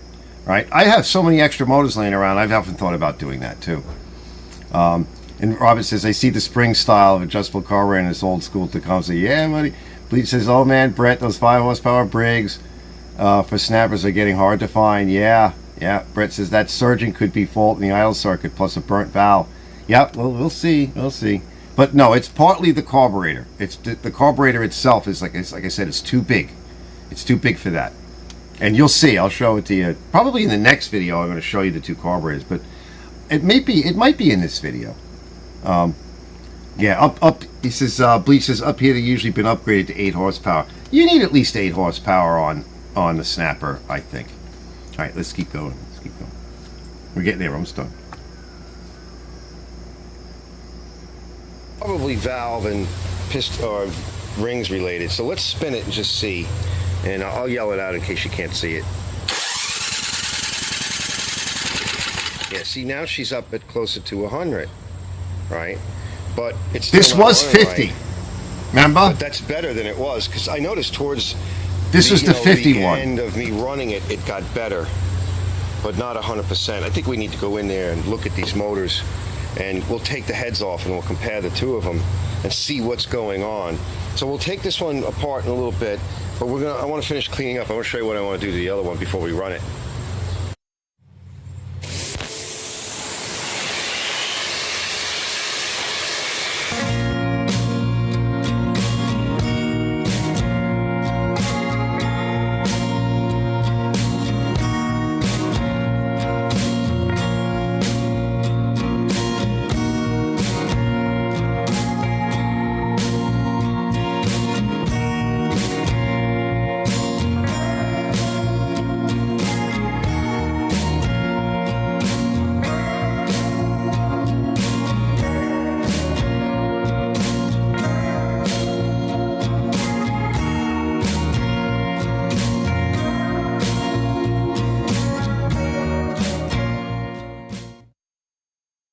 So as we can see, this casting's in pretty good shape, right? Now that we got a lot of the junk off of it, what I'm going to do now is I'm going to hit it with the wire wheel in a few spots, clean off here a little, and I took the coil off so that we can clean the flywheel real good and get this magnet cleaned up, and then these stanchions here are standoffs, the mounting areas, and get the coil cleaned good. This way we'll have good ground. See, look, those grounds are disappearing. This way it shuts off, it runs properly, we'll get a proper, nice tight 10 thousandths gap. And I'll, like I said, wire wheel off some of the more fuzz that we can get to. Get this clean a little bit more, nothing special. Then we'll hit it one more time with super clean. And then I'll put my acid on it and then give it a wash. There's still goop in here. Yeah, see, stuck underneath. And that way it'll cool well. And it'll just make it a little bit nicer. And then we'll outfit it and run it. Okay, and then we'll see. So once this is done, we can go back to taking apart the other engine, and we can see what's going on with that. Well, that looks much better, right? That's just a bit of wire wheeling and a little Scotch-Brite. Nothing, really nothing fancy. It looks so much better after it was clean and degreased. We'll hit it one more time with some degreaser, and because this oxidation is nasty. And then, like I said, we'll clean these posts here, the coils inside, and then I'll acid treat. And this is just quick. I just want to hit the tops of this with my Scotch-Brite pad, and then we're good to go.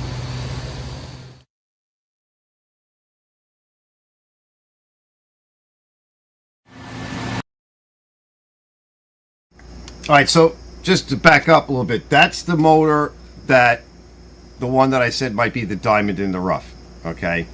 Not the one that I was just running, right? This is the one that when we bench tested it, it did like 100 PSI or something, and, you know, just kind of turned it over, and it was really naggy looking, and the pretty one that we ran, that had started off at like 50 PSI, and after running it and finally getting it to run and fooling around with it, we got it up to almost 100 PSI.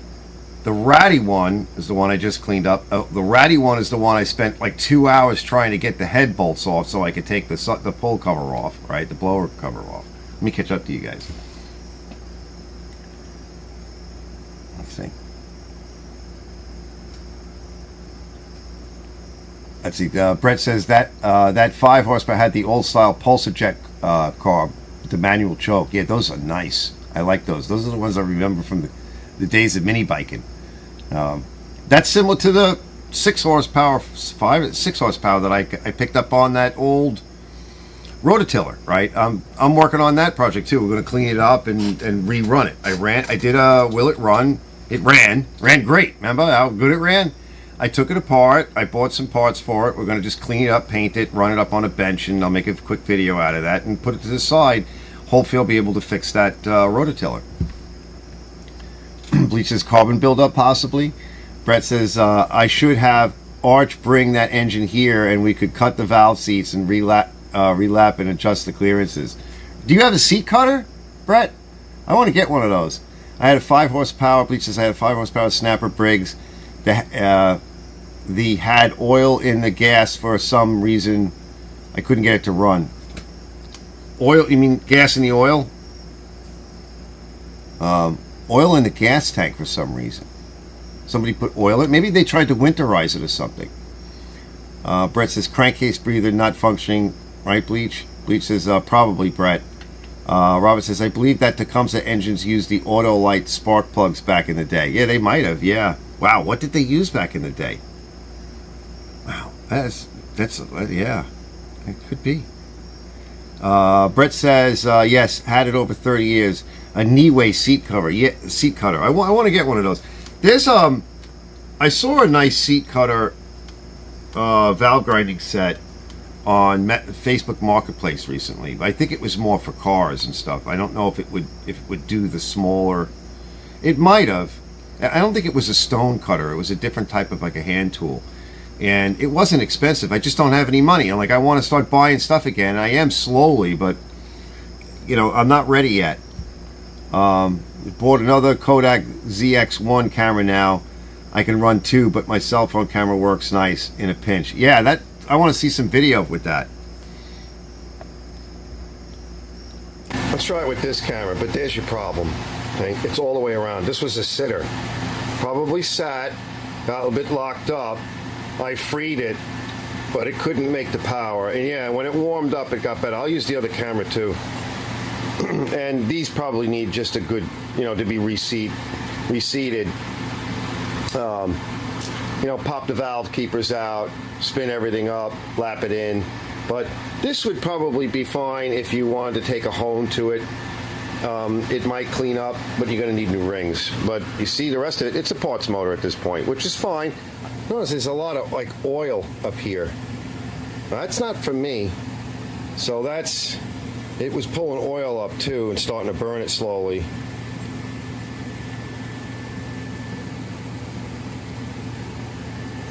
And she goes all the way. So this is one that was sitting probably fine if it hadn't sat, and it must have got some water in it, and it would have been fine. This would have been a beautiful motor.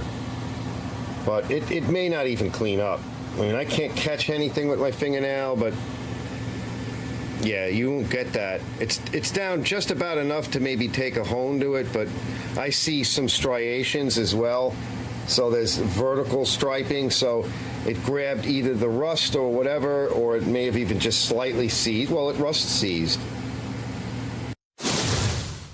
I know I was in here. It looks like I was, because it looked like I cleaned up here. See, these are clean or cleaner. But we got ahead, and this gasket's mint. So no issues here. So I probably put a gasket in it. And this could be cleaned up a little bit. We can actually do a little, backyard milling. Let's start the other one up and see what it does. All right, fellas, let's just time out here.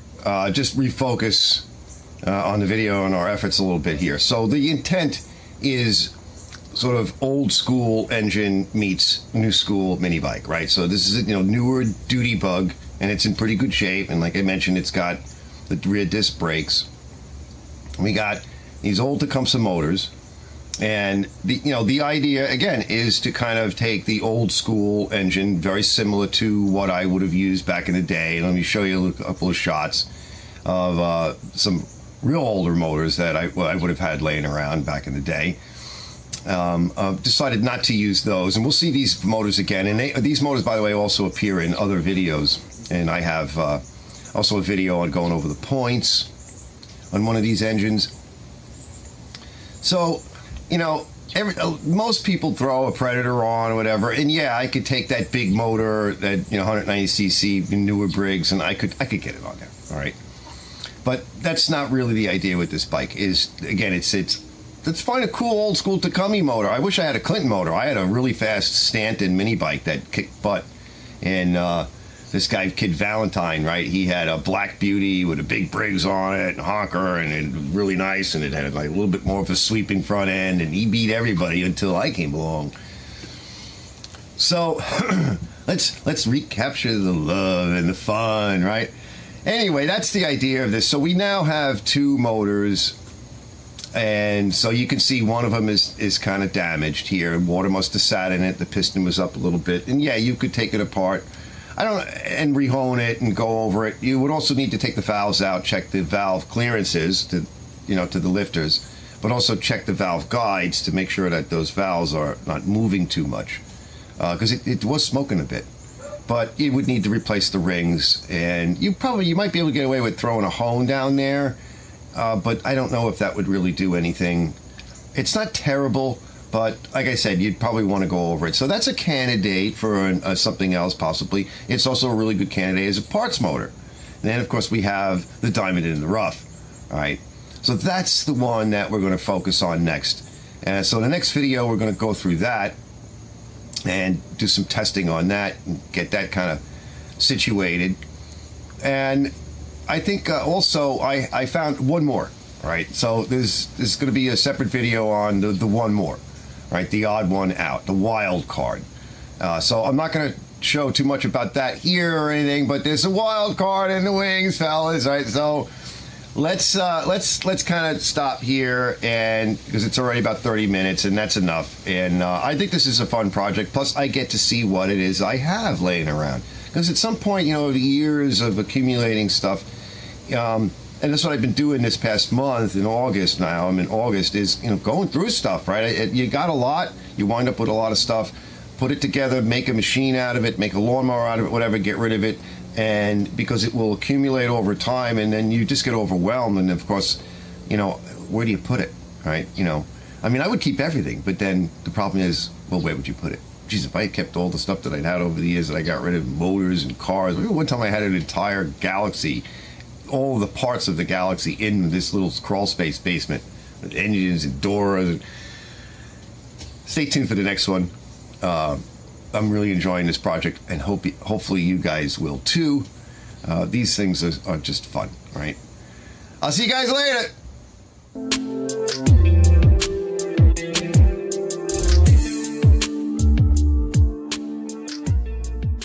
Nice! I gotta catch up to you fellas.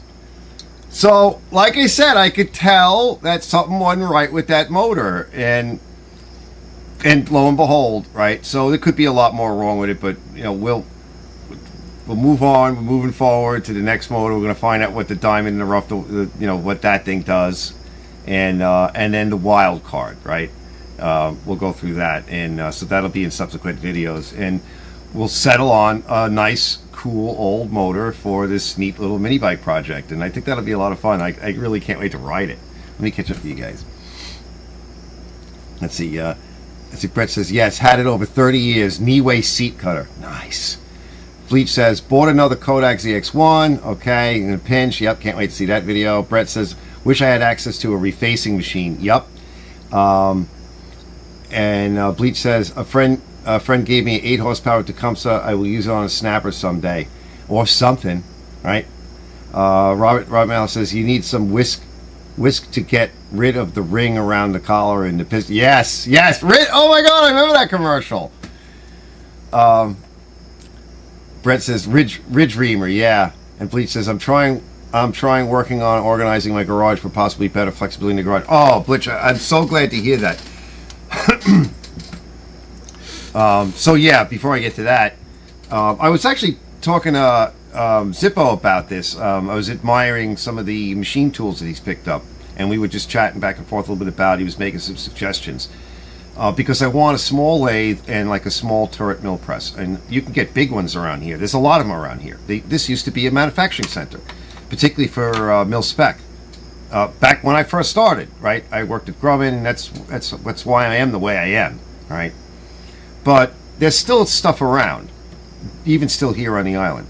But us folks, a lot of them are my age and older, they're getting older and they want to get rid of this stuff. And there's still some manufacturing here. There's just not much. But there's a lot of, I want to say, inexpensive. They're not ridiculously expensive. What gets expensive is obviously the machine tools.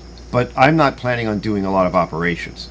But if I can get, to figure out, I would love to see my YouTube channel get big enough to where I could start playing with things like that and putting them on videos. I mean, the whole idea to me of YouTube is like hanging out with you fellas, doing cool stuff, and growing the channel, and then reinvesting in the channel so that I can do cool stuff and show it on the channel. And if the channel makes a bit of money, I can go like, all right, well, I think I can afford to buy this thing now. And then I can make stuff and do stuff and show it on the channel. And it's like a perpetual motion machine, That's like my dream. So where would I put it? I don't know. We'll find a spot. Someplace. Shove it somewhere. But you could make a lot of things and do a lot of cool things that you would be limited to do without these tools, because you kind of need the tools to fix this stuff. And especially with the older shit that just... Some of these machines, they need bushings, they need gears, they need or they need to be refaced, or in some cases you have a broken tooth, you could weld it, and then, you could replace the tooth and then machine it. I mean, there's a lot of things that you probably wouldn't do unless you come to that point, you're like, I think I can fix this. And I have the tools for it. And in some cases, you can't buy the stuff anymore. It's just not really out there. And so it's like labors of love. And you build your skill set. And which leads me to Bleach. Part of skill sets, really, I think, is when your shop's a mess, when you're a cluttered type of person, sometimes I think it just kind of makes it so that you procrastinate and you feel like you don't want to go do anything, because you look at everything and it's like, oh my God, what a mess, and I can't find anything. That's kind of what I was doing this past month, was tuning up the shop, tuning up my inventory, moving some stuff that would not move and would sit for another year, for the Tecumseh engines and everything. I wanted to know what the hell I had. Also, I was going through, I already released one video. I'll be doing another video on the new overhead valve engines. And I kind of retrofit one, because the newer they get, they change stuff. And those parts are not the same as the older parts on these new Briggs overhead valve engines. So I retrofit one because I had so many parts laying around, and I was missing, again, like a lot of these newer ones I keep getting in, the fuel cap is missing. Because that's what I get. The fuel cap is missing, the air cleaner cover is missing, You know, so I don't want to buy anything because I have all the kinds of crap. So what can I do with the crap that I have? And can I get rid of it and sell it and get rid of it somehow? I don't want to throw it out. So kind of going through the stuff, and I've also been repairing some stuff around the shop and even the house.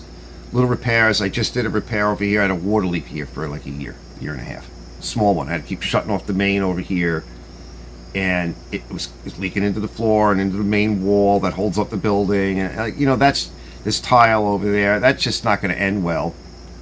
So I took a day. And what happened was I dropped a socket off the back of my toolbox. And it fell down behind. And I'm like, that's where the leak is. And it's like, okay, I need that socket. All right, I need that socket because I use it every day. And so now I got to go get the socket, which means I got to pull all the stuff off of that wall, at least enough of it to get to the leak area, and move everything out of the way so I can get in there. So that kills a shop day. But I'm fixing something in the shop. I'm tuning things up.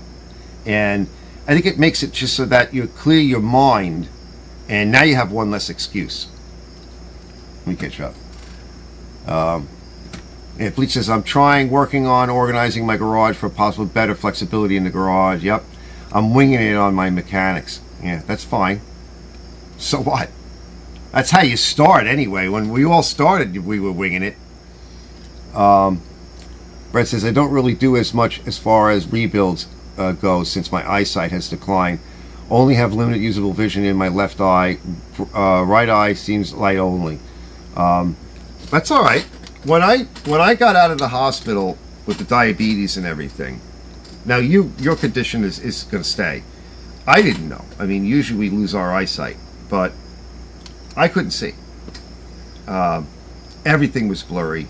Like right now, things are getting a little bit blurry, but everything was blurry. And I was like, well, I need to work. I need to do something, and I can't sit around. So I just started working, and I couldn't really see things. And I started the YouTube channel. I'm like, wow, let's just overwhelm myself too. I couldn't really tell if my videos were blurry or not in the beginning. First of all, I had a really crappy camera, and I sucked at YouTube. And like, I couldn't really see it. I was like, fuck it. Like, what am I going to do? I'm not going to stop. I just get close as I could to what I was doing. And so much of what I did over the years, working on cars and other stuff, or even the aircraft, a lot of it I did by feel. Like, you got your hands at something, and you can't see it anyway. You can't see it properly.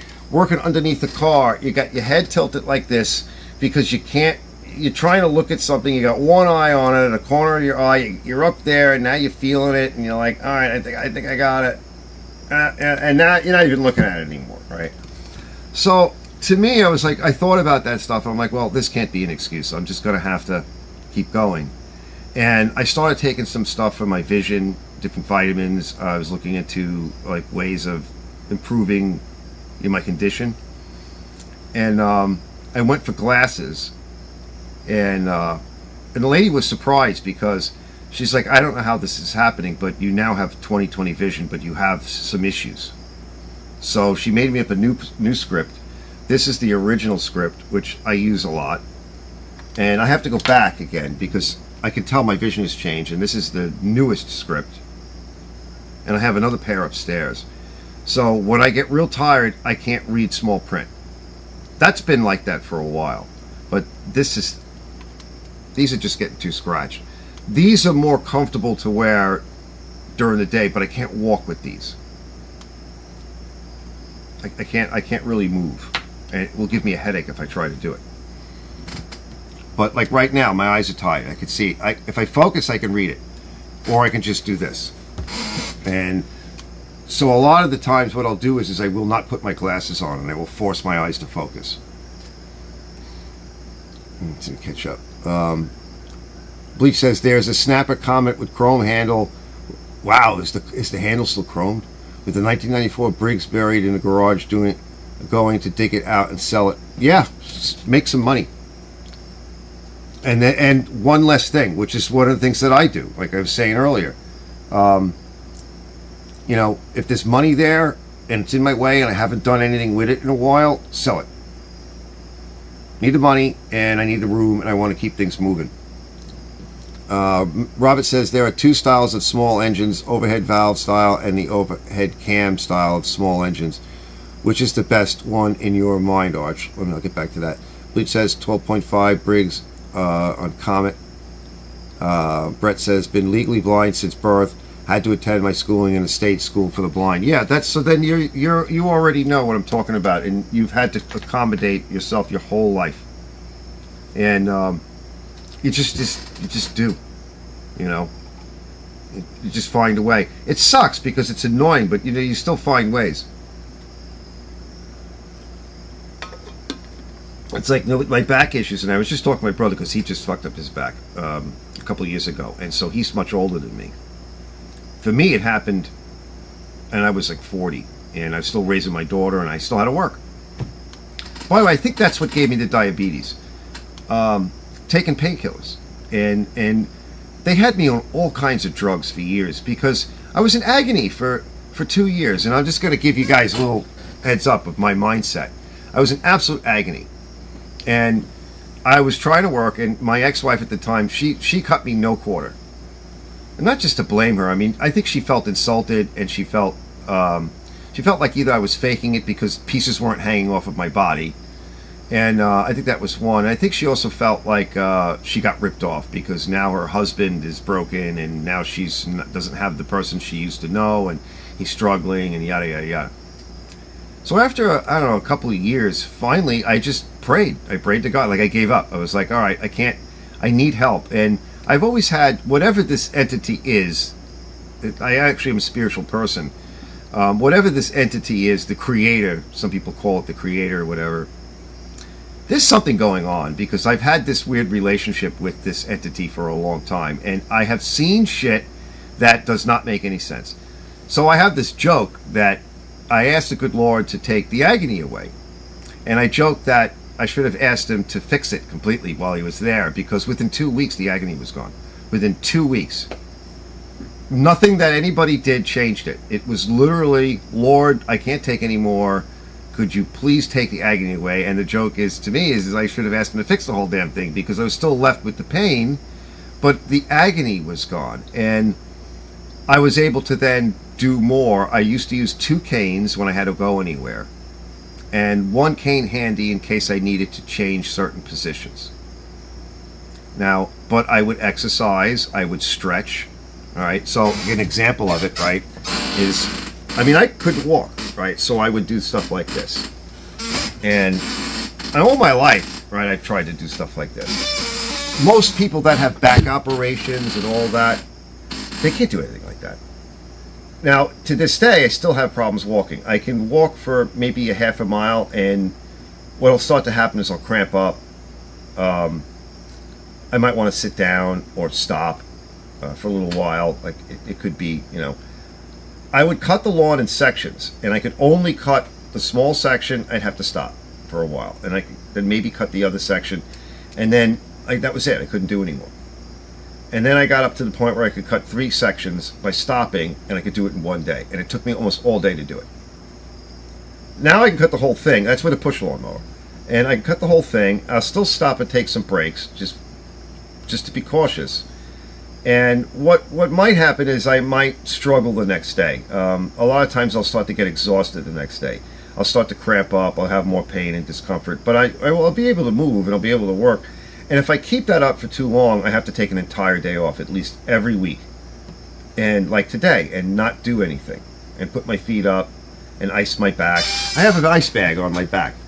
It's right here. Right? I sit with an ice bag. And I had a customer in here the other day, and he had cancer. He's got a different liver and a different kidney. And he says, with all that I've been through, the broken back, the back issues is the worst. Here's another ice bag over here, too. And I said, well, you might want to talk to your doctor because, if you can, because you got the different kidney in there and liver, you might want to ice your back. And he goes, no, actually, she told me to do that. I haven't done it yet. I said, well, if she told you can do it, then do it, because you'll see it will really, really help. Let me catch up. Let's see what's going on here. Let's see, Bleach says, they only gave me a +1 in my bifocals. I still have trouble seeing small print. Have to look at my glasses holding words. Yeah, I'll do that. Brett says, I don't use a tachometer. I can do it by pitch. It comes in pretty close. Shit, yeah. Yep. Same here. I hear it.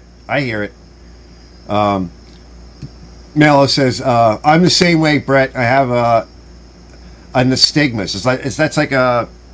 Did I say that right? No, I'm thinking of a different word. Like a stigmatism or something like that.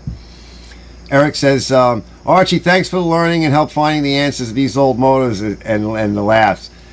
No problem, Eric. I'm glad you stopped in and came by.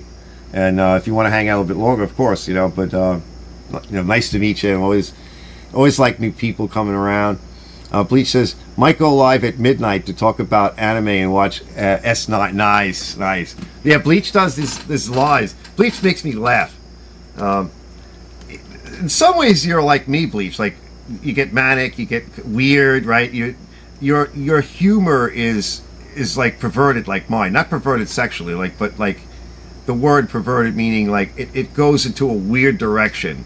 And I like British humor too. By the way, I grew up on British humor because it's dry and it's just not like weird stuff.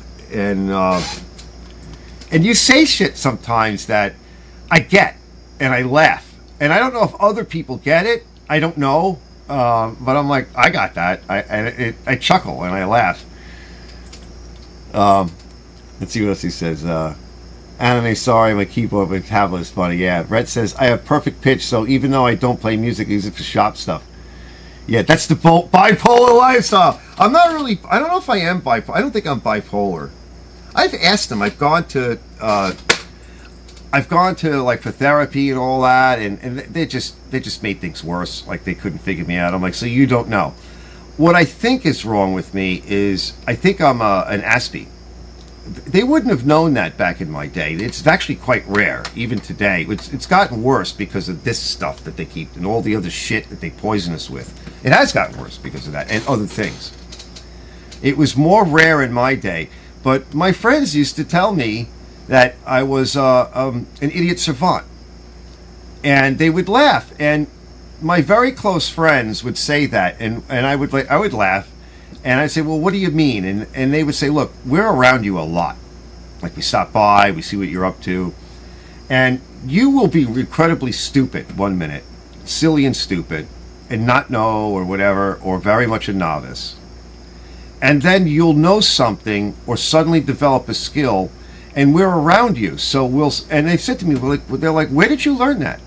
Like, I don't know. They're like, but we're here a lot. Like, we would have noticed that you were working on something like that, or you were reading or learning or whatever. Like, how do you know that now? Like, we haven't seen you do anything like that. You just suddenly know this?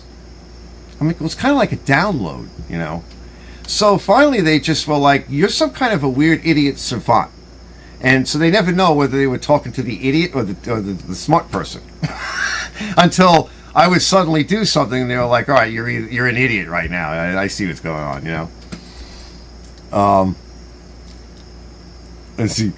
What the bloody hell, Brett says. Robert says, dancing eyes problem is what I have. Right, the dancing eye. My friend Rob, when he would go to the beach, if it was in the sun too long, and he learned after a while to get the right pair of sunglasses, because at the end of the day you'd be driving home or whatever, hanging out with him, even for the time we were very young, and one eye would be looking this way and the other eye would be looking the other way, and we're like, stop, because we were kids, and even as he was old, I don't know if it's still a problem for him, but I don't think it's as bad as it was.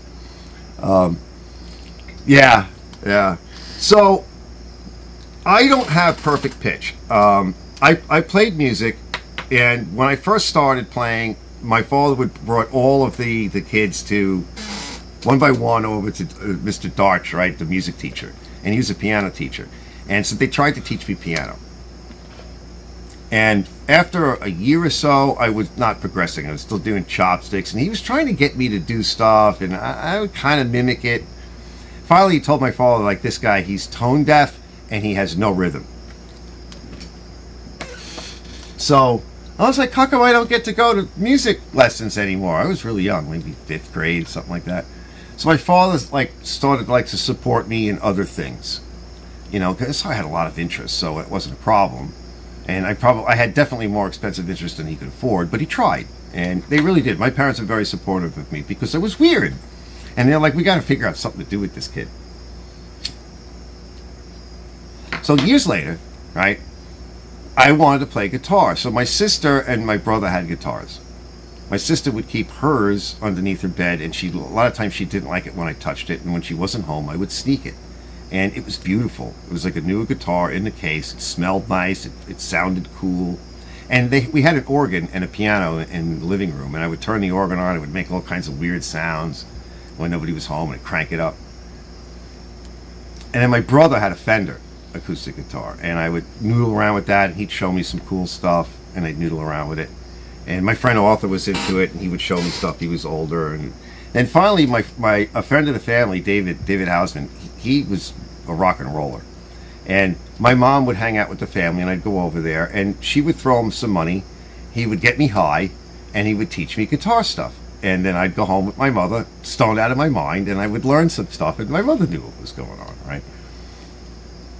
So that was how I took lessons, right? And at some point, my father got me a really nice Les Paul guitar, right? I wish I still had it. I sold it to buy a car because I didn't have any money. It was the Paul. And wouldn't you know it, okay, I did have issues with rhythm, but I'm not tone deaf, and I have really good relative pitch, but I hear tones in my head. I can hear music, I can hear tones, and I can see colors. So, and I can play my ass off. So as I was in the bands, I just kept getting better and better, and I can improvise. And I only need to look at music for a little while. I just need to hear the song properly. And if I can hear it, I can play it. As long as I can hear it. And I would sit and listen to music over and over again. I would pick out notes, and I would give them names and make up sounds in my mouth, right, and in my brain, and then I would play that. And over time, like I'm like, this is easy. What do you mean? It's just hard to get your fingers to do the mechanical part. But I don't think I have perfect pitch because I can get confused. And usually people with perfect pitch don't get confused. So if I hear, like when I was younger and guitarists were playing with all these stupid effects, and they'd show up and they'd plug in and they'd make all these crazy noises, and if it got too hectic, I wouldn't be able to hear anymore, and then I couldn't play music anymore. So if somebody showed up and started going, I'd be like, and then it'd be like, all right, your turn, you go play something. I'm like, all I hear is static now in my head. You just blew me out. I can't do anything, and I would stop. So, and I was a real stickler in the bands too, because I would try to get things really perfect and neat, and then, and it would. I remember one time my friend Arthur wanted to kick me out. He wanted to. He's a really good musician, and he's told me that he wanted to. We're in a band, and I guess I was very bossy for a long time. And he says, I'm going to take you and all your shit out in the backyard and set you and your shit on fire right now. Get out of my fucking house. I can't take you anymore. That's what he told me. So, I actually play fairly well. So, anyway, yeah. So my music teacher is like, he'll never be able to play music. Let it go. He just sucks at this. Okay. Let's see. Catch up. Rubber necking at the beach. Yeah. I went to Georgia Academy for the Blind, Macon, Georgia. Nice. Let's see. What year you graduate from there? I graduated Ohio State School for the Blind, 1986. Wow, you're younger than me, bro. 1984. Robert's like my age. He's a couple years older. Yeah, I could tell. Let's see. He says, I have a Gibson guitar case in my attic. Smells like the 70s. Has pink lining. It was like, nice. My uncle's nice. See, my guitar. This is the one. I sold all the other stuff. I had an old Les Paul I was working on with my friend Arthur. He's a luthier too. He's not just a really good guitarist, but he's a luthier. This one I fixed back up. I snapped the neck off of it. I don't know if you can see it with this one. I'm in the way. That's another shot of it. But that one's pretty cool. And I use tube amplifiers because I like the way they sound. And I put a rheostat on it as a power soak. So basically I take some of that output, turn it to heat, and then I crank it up. and it gets that cool bluesy sound, which is really what I like. I'm like more of like a rock blues guy than anything else. That's how I feel it and hear it. Let's see. Brett says, okay, that puts you around 58. It just hit 56 in August. Yeah. Bleach says, I wish I never started smoking weed, but it helped me some. Yeah, I remember I got pissed off when I was like 25 because theoretically it's in your fat cells. So I was like, well, if I quit today and I go start working out, it'll probably be like 6 months before all the THC and everything is gone from my body, which I don't like that. And so I actually began to slow down, and eventually I just said, well, the heck with it. If I want to smoke it, I'll smoke it on occasion, but I don't want it building up in my body. It's like, why have that? Because theoretically, you're never straight. I mean, theoretically, okay? Like, how could you, what? By the time I was like 25, 26, I was like, well, theoretically, I don't even remember what it's like to be totally straight. So, that's not good. I don't want to live like that either.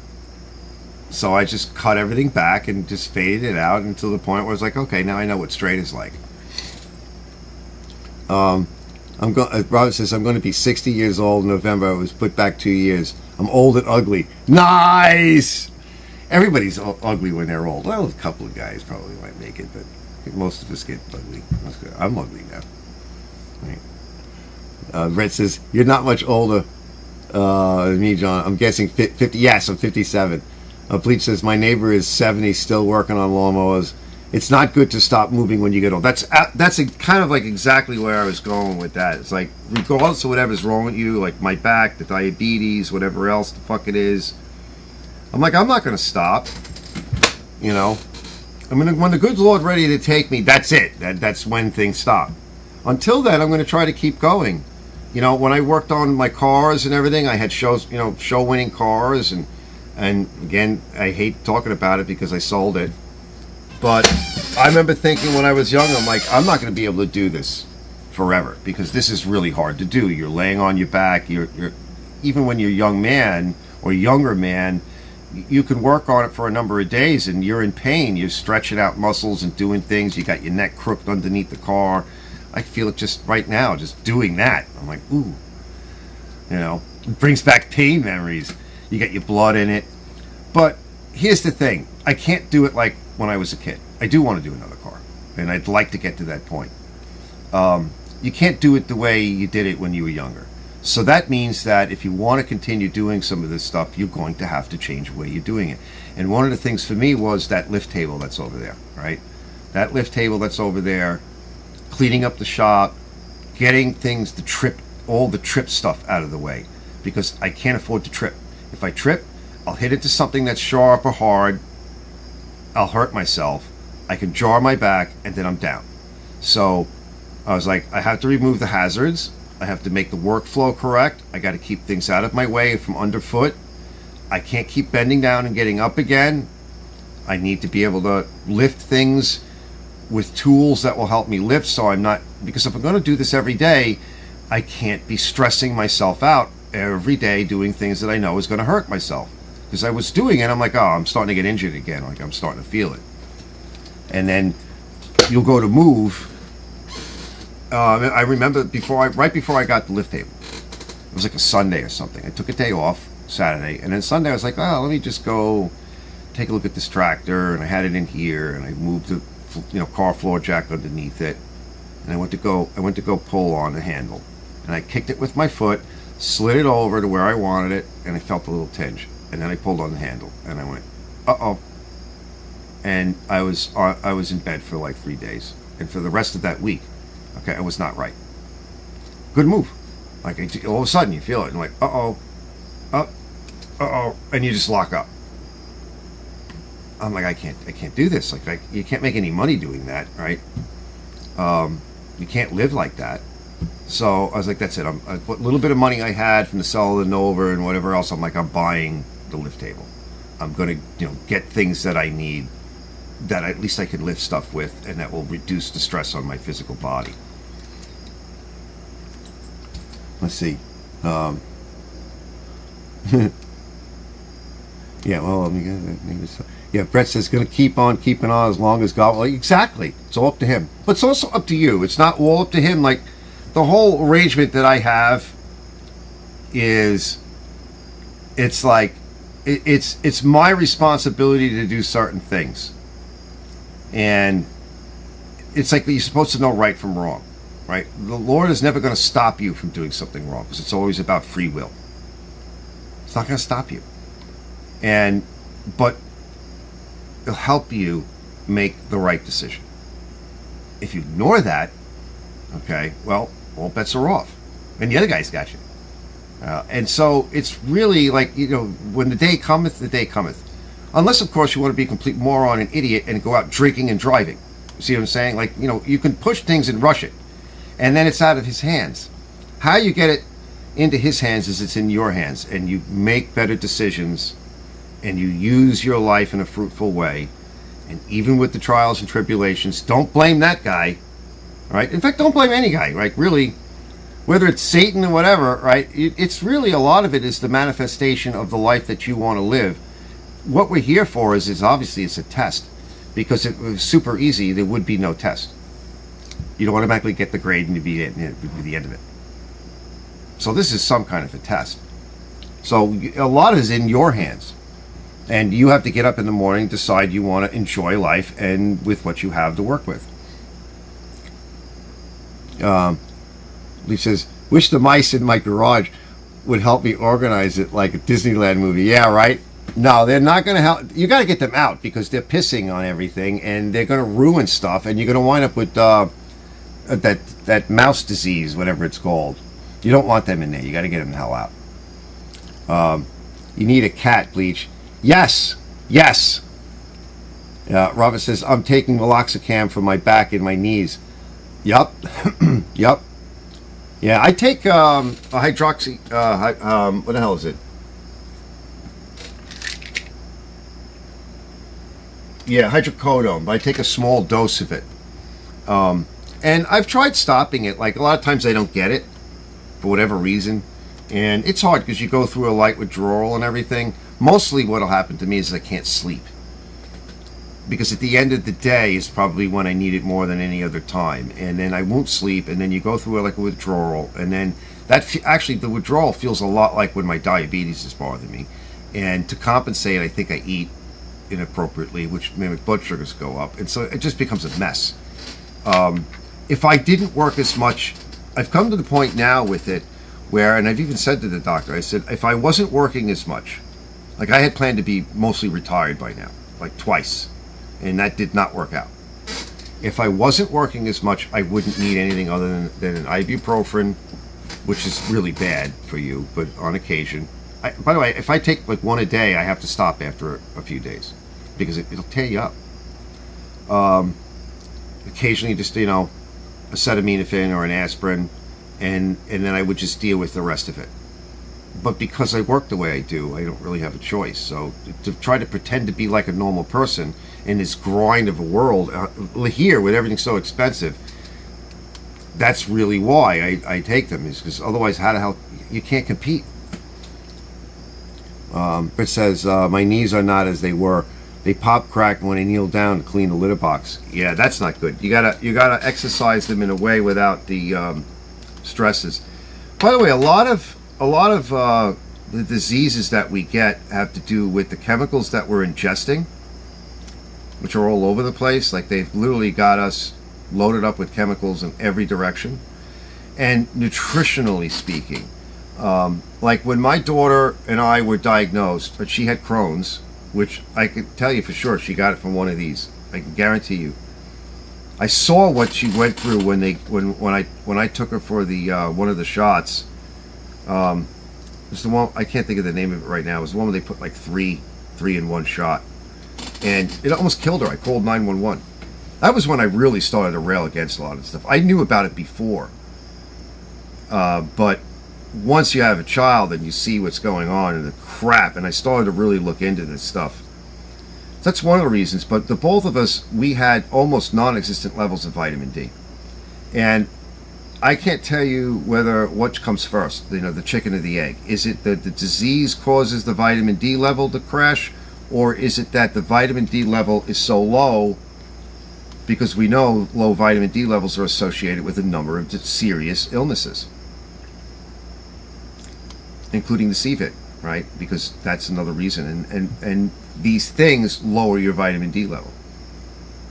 And so there's so much, like, they set us up to be unhealthy so that we have to be in that system and try to carry on with life, and they never cure anything. So the food is not good. It's loaded with garbage, and in many cases the food is lacking in nutrition. It's lacking in vitamins and minerals. So much of what they have told us over the years are lies. I remember when they were pushing margarine. I was young, and everybody was into margarine because of these trans fats. Well, margarine is trans fat, because they didn't talk about it as trans fats. They talked about it as cholesterol. And then a few years after that, or 10 years after that, they finally realized there are two different types of cholesterol. There's a good one and a bad one, high density and low density. They knew it the whole time. Margarine and Crisco is the crap that we made in World War II for lubrication of planes. Same thing with canola oil, vegetable oil. It's not vegetable oil. It's the same process that's used in diesel engines and other engines during World War II. It's the same fucking shit. And it's hydrogenated, and they put it in everything today and feed it to us. And we buy it and use it. And if you expect to be healthy with eating that crap, but they won't tell you that. The FDA lies out its ass, ignores it. There are so many foods that are sold in this country that are not allowed to be sold in Europe. I mean, I could just go on and on, but let's see. Lee says, I play loud music in garage and the mice leave, but since some stay to dance and not seen in a while, so they must be in the neighbor's garage. Yes, move them out. The thing is that I lifted my Craftsman tractor, which is more than the amount of weight I can lift. Yes, don't do that. A certain amount of weight that you can lift, and the weight of that, what you need to lift. Yes, that's absolutely so true. Yep, and I started to realize what that weight was. And that weight changes from day to day. Like one of the reasons why I was saying why I got the lift table and some of this other stuff is because, let's say, the middle of the day, I feel okay, it's a good day, maybe it's towards the beginning of the week, I'm not really stressed out, I can lift a lot. The problem comes towards the end of the week or the end of the day, somewhere down the road where I'm not really thinking, and now suddenly I got to lift this thing. And everything else is now behind me, and I'm like, uh-oh, it's starting to stack up. I'm getting weaker. I'm getting to the point where everything is getting inflamed. I'm not really paying attention because it's not that bad, and then I go and lift that thing. Now I'm in trouble. Okay? Because now I just did that one more straw that broke the camel's back, and now I'm in trouble. And now I'm screwed. So I was like, that has to stop. That has to stop. But he says, I think the treadmill walks in my gym. Yes, definitely does. Absolutely. That is definite. That's why I started walking. The cemetery behind me is a half a mile. Exact. So I measured it with the car. And when I started to like walk properly again, I'd bring a cane. And if I got, towards the end, I'm like, okay, I can use the cane now. But when I got there, I would do a little bit of exercising and stretching, and then I would do a half mile. And I would see, okay, can I go again? And I'd do another one. And I would just keep building that up to the point where, all right, I don't need the cane. But it's with me in case I start to get stumbly and I'm really struggling. And eventually I stopped using the cane.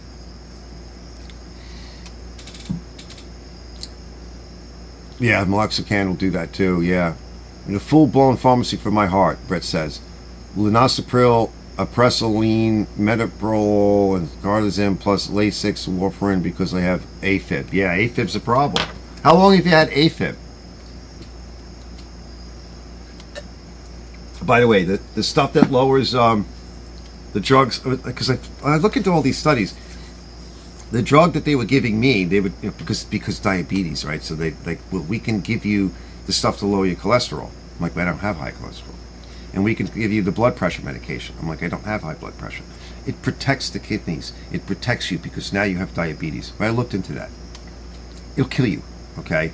It'll shorten your life.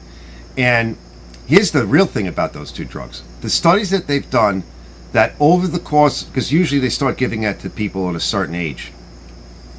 And over the course of their lifespan, it improves your lifespan by approximately 6 hours over, let's say, the 10 or 15 years that you, because once they start giving it to you, you're usually about 50 or so, or 40 or 50, depending upon, you know, what you are. You might live to maybe 70, so 20 years.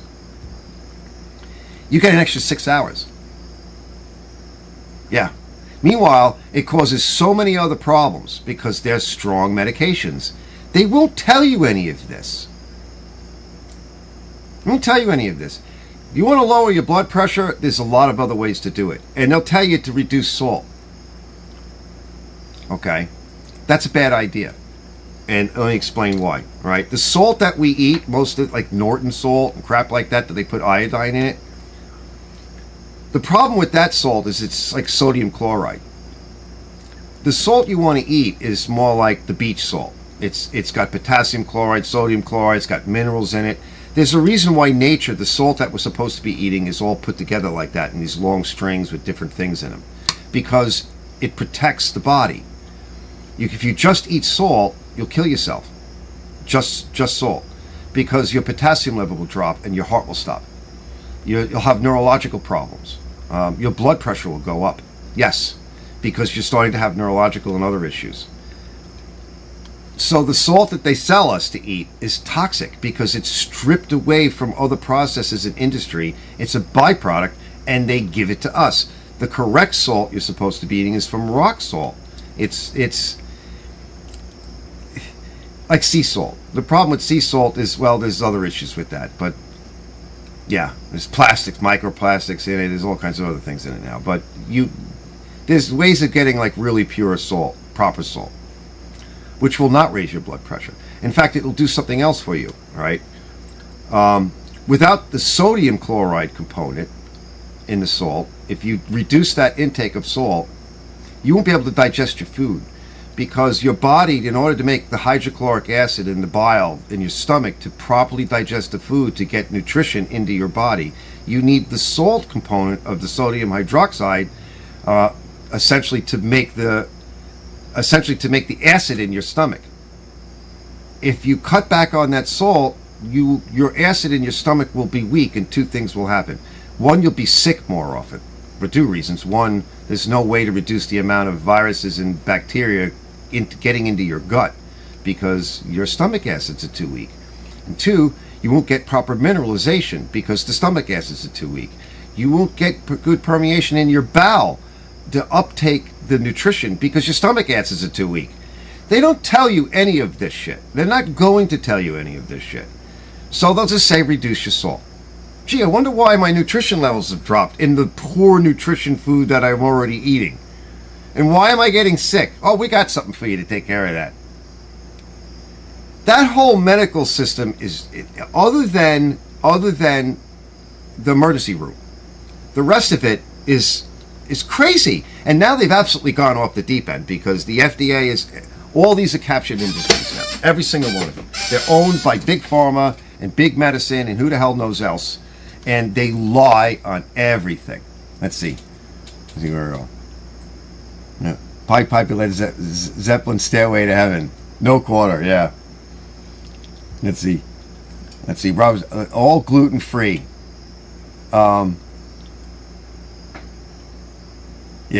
That stuff for your blood pressure is bad news. Okay? It's absolutely bad news. There are better ways of reducing blood. I stopped taking that stuff, and my doctor's like, why are you doing that? I'm not going to get into it with him because he doesn't know. Right? When they tried to give me this, you know what I told him? He says to me, it's to protect my staff. Well, it turns out that was an effing lie, right? It didn't protect anybody. It didn't stop anybody. They finally had to admit it. And I finally said to him, he says, well, then I looked at him and I got really upset with him. I said, if you tried to, they went over to come at me. And I said, if you touch me, I will run out of here. And I don't care if I die from my diabetes. You're not sticking that in me. That's a violation. Oh, I need it. You need it because... No, I'll just leave. I'll go find another doctor. I'll leave. I won't do it. They took a step back. And I'm like, are we good? Fine. I never made them sick. You know who made me sick? My sister, who's totally jacked up with everything. With this and everything else on. Christmas Day. Brought it over. I was fine. Right? My daughter was fine. She's got constant... My neighbor, he's in trouble now from it. right? He's in a bad way from it. And I told him, don't do it. Who the hell am I? I'm some lawnmower guy. What the hell do I know? Why do I know this? Because I've been studying it for years before all of this. They were never able to even get the thing to be used years ago because the FDA wouldn't allow them to use it. It was only because of this Authorization Act that they did it. This is old. They've been working on this for 20 years. There's no Operation Warp Speed or anything like that. This is jerking you off. Let me catch up. Gluten-free. So gluten-free is another thing. Yeah, you want to avoid gluten because it's the wrong gluten. We have modified that particular version of wheat, that wheat germ strain, for so long that it is nothing like the bread of 200 years ago, right? We've been, from selective breeding and everything. We do this with all kind of plants. We've been doing this since civilization began, right? Remember the story of maize, right? It was about this big, and now corn is like this big, right? Tomatoes the same way, right? It's missing so much, and not only is it missing a lot, but it's not so much the gluten itself. That's one problem because it's the wrong kind of protein, but it's also the way it's packaged. In order to eat wheat properly for the human body to digest it, it has to be the entire kernel, and it has to be freshly cracked. And when you would make, like we would think of it as whole wheat bread, but even whole wheat bread, you have to have, that's not correct either, because it has to be the germ as well. It's the whole seed. So they bleach it and they remove the germ, and then in the 1920s or 30s or something, it got so bad with white bread that the federal government actually had to step in because people were dying from malnutrition because there was no nutrition in the bread. It was just sugar calories. And they were getting really sick. So they had to enrich the bread. Instead of just mixing the whole germ in and making proper, wheat bread, like the way our ancestors would eat it, they said, no, we'll fix it. We'll add in nutrients. Chemicals from industry. Well, it solved the problem to some degree, but what it did was years of, generations of that made us gluten intolerant. And now people like my daughter and many others, if they come near that shit, and that wasn't the only thing they did, they use some of these things in when they make the different, I can't say the word, okay? They use them in these processes. So they're called adjuvants, right? And they're part of what makes your body react to the thing that they're sticking in there. Because if they didn't use that, these seeds would never work at all. And so that's why peanut allergies are so big, because they were using some peanut oils and stuff in the lipids. Like today, the lipid nanoproteins, right? Which is synthetic. And then what would happen is that the remnants of that peanut oil would be in the adjuvant, and then the body would see it, attack it, and then it would learn this is associated with the virus. You see, I'm not supposed to say that word. And so every time it comes near, and somebody that has a sensitivity to that, every time they come near something with peanut oil in it, they go into their body goes into a rage fit, and they can die because it has this memory. It thinks, oh, attack, attack, attack. They did all of this. And the average person never asks why. Why is this? Why is that? Because the explanations are complicated, but they're really not. See, Brett says, several years I was discovered 5 years when I spent 3 weeks in the hospital with CHF, which went septic. Yeah, that's really bad. I love salt. I love salt, sea salt. It's probably about the best thing. You can get Himalayan salt and stuff like that. If you get the ancient salt, before all the poisoning of everything that we're doing, and they do sell that. There's places where you can get that. Oh, Casey's here. What's up, Casey? Says, I'm cooking cheeseburgers and sweet sausages on the grill tomorrow. Nice. Food coma. You're making me hungry now. I gotta go eat. It's like Casey. Hey, Casey. Casey, it's at the end of the show. I'm getting ready to go. It's like we're almost at 3 hours. Well, it's good to have you, though. Yum, I'm thinking of up a batch of mashed potatoes with hamburger gravy tomorrow. Lee says, I don't want to get any more COVID medications. I have 3 and I've been sick in a while. Yeah, that's why. Because if you took this, that's why you have it. Because what does it do? Right? It makes the protein that's actually the toxin. It tells your body to make it. But there's no off switch. I was like, huh? And I started looking at it, and I'm like, I was talking to my friend who's a retired lawyer, and I'm like, dude, do you realize there's no off switch on this? He's like, well, not that we can see, right? Because they lied about everything. Oh, it goes away, it just stays over here. And no, nope, nope, nope, nope. All wrong, all lies. I can't talk about it on here because I'll get bumped. So it's unfortunate, it really is. Because it was never about that. It was never. It's about what it's about is. It's even the CEO of Pfizer said it's a platform. Doesn't matter if it doesn't work. He said it's a platform. That's what's important. What's a platform? What's it for? Well, it's for the other stuff that they want it to do, right? And they're going to make a lot of money doing it. And it's bioengineering. Okay, it's what they're all talking about. It's even what Biden said. Biden said the same thing. He says that's what we're going to be doing here in this country. It's how you're going to make your money. Bioengineering, right? Transhumanism, right? Transsexuality. Right? It's all the same thing. They want to put appliances inside of us. Already, people are seeing IP addresses coming out of these things, right? You get Bluetooth connectivity. That's the platform, right? It's to get you connected to the Internet of Things. That's what it's really for. And it works. It actually works. Except that some people get sick from it. And they don't care. Okay? Some people die from it. They don't care. Sometimes they don't get it right. Some people react to it. Like lots of things. People react to it. Some people be fine with one thing and other people will not tolerate that. Right? That's the problem with human beings, is that we're not all the same. They don't care. Because they think there's too many of us, and their attitude is, well, good, we'll make money by reducing the population, we're helping out. Green, they're going green, right? By screwing us over. It's crazy, and the more people start to learn this, the more they'll fight back, and they'll realize that they don't care about you, they're not trying to make you healthy. There was another thing too. They thought in the beginning people with diabetes and people that smoke were going to have very high numbers of death and illness. Do you know that the actual opposite wound up being true? I could see why they would think that, right? But that's not what happened. And there's reasons for that. It has to do with the nicotine. We have receptors. Human beings are made to live in the planet that we live on. So we have nicotine receptors all through, in our brain and our body. And that's how we react to it.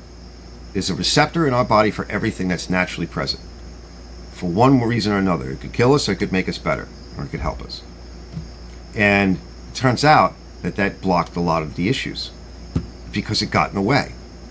And it said, it held off all the bad stuff. And,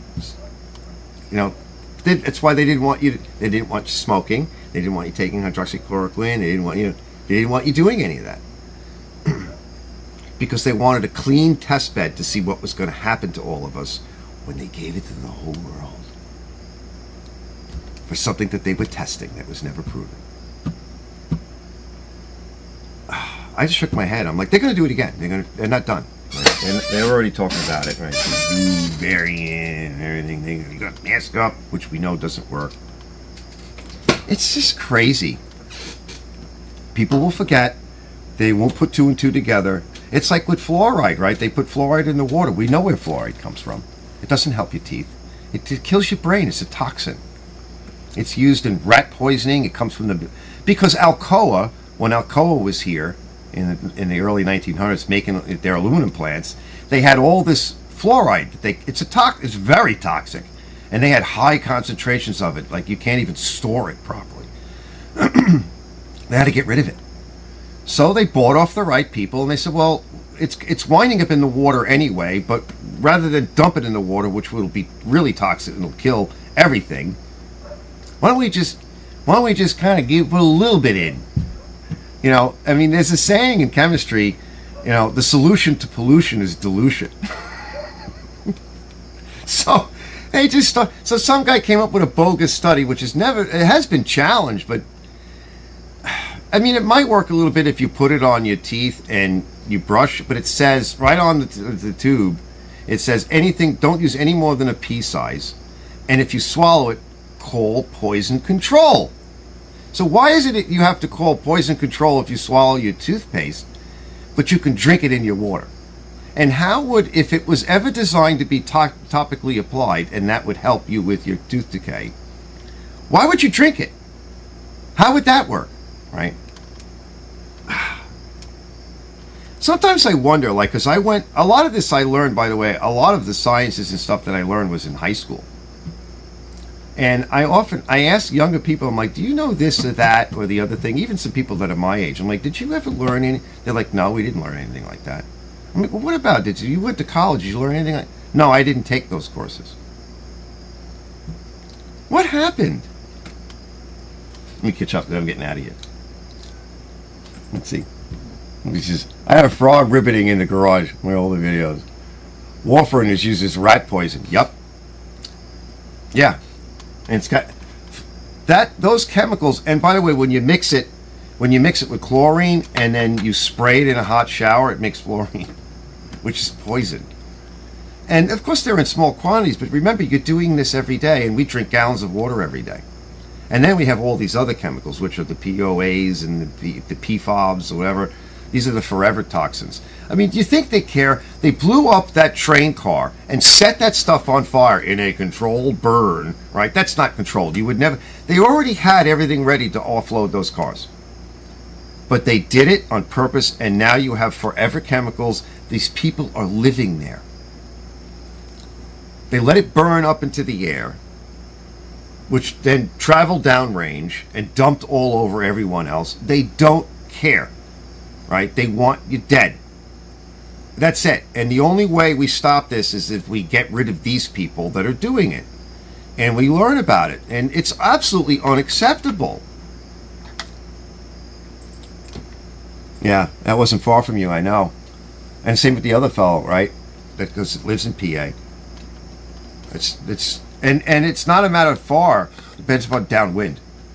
Wherever you are, right? Where are you downwind? Because that's the problem. But these people, they were immersed in it, and they moved back in because they have nowhere else to go.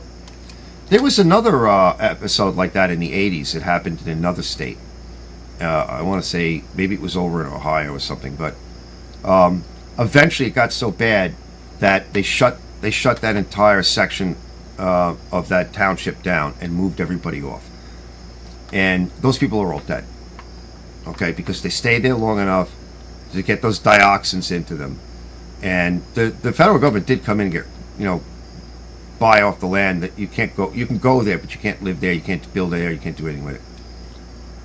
What happened was they put some kind of road tar down with some chemical with dioxins in it, and they put it down on the road because it's like semi-rural and to keep the dust down. I used to do that a lot of places, and these people started getting sick. And it will kill you. There is no safe limit of dioxin. Not that we can tell. We know a lot today. And you can learn a lot. You go to the library, you can go into the internet. All the internet is being scrubbed, and a lot of times you can't find stuff because any key word is easy to track on the internet, and they'll just block you. Let's see, Brett says, we had a train derail right outside of my hometown a while back, and that was hauling garbage from New Jersey. Yeah, and you don't know what's in it. But in many cases, right, like those train cars, like I said, that coal could have been handled safely. There was no reason why to do what they did, other than that it was cheaper to poison the ground there for whatever else, whatever sick reason they have. A lot of it is they don't care. It's a lot of times people will attribute something to stupidity or whatever, and they'll say it can't be a conspiracy. Sometimes that's true. Sometimes they just don't care. They don't care if they shit up an entire town. I mean, it doesn't have to be a conspiracy. It can just be, they don't give a fuck. It's what runs that railroad is a bunch of shareholders in a corporation that does not care about railroading. They're not railroaders, right? They just own a company that's making them some money, and the more money they make, they put in their pockets. They don't care how they do it. If you die and I pay you a little bit of money to your family, whatever, who cares? I got my money.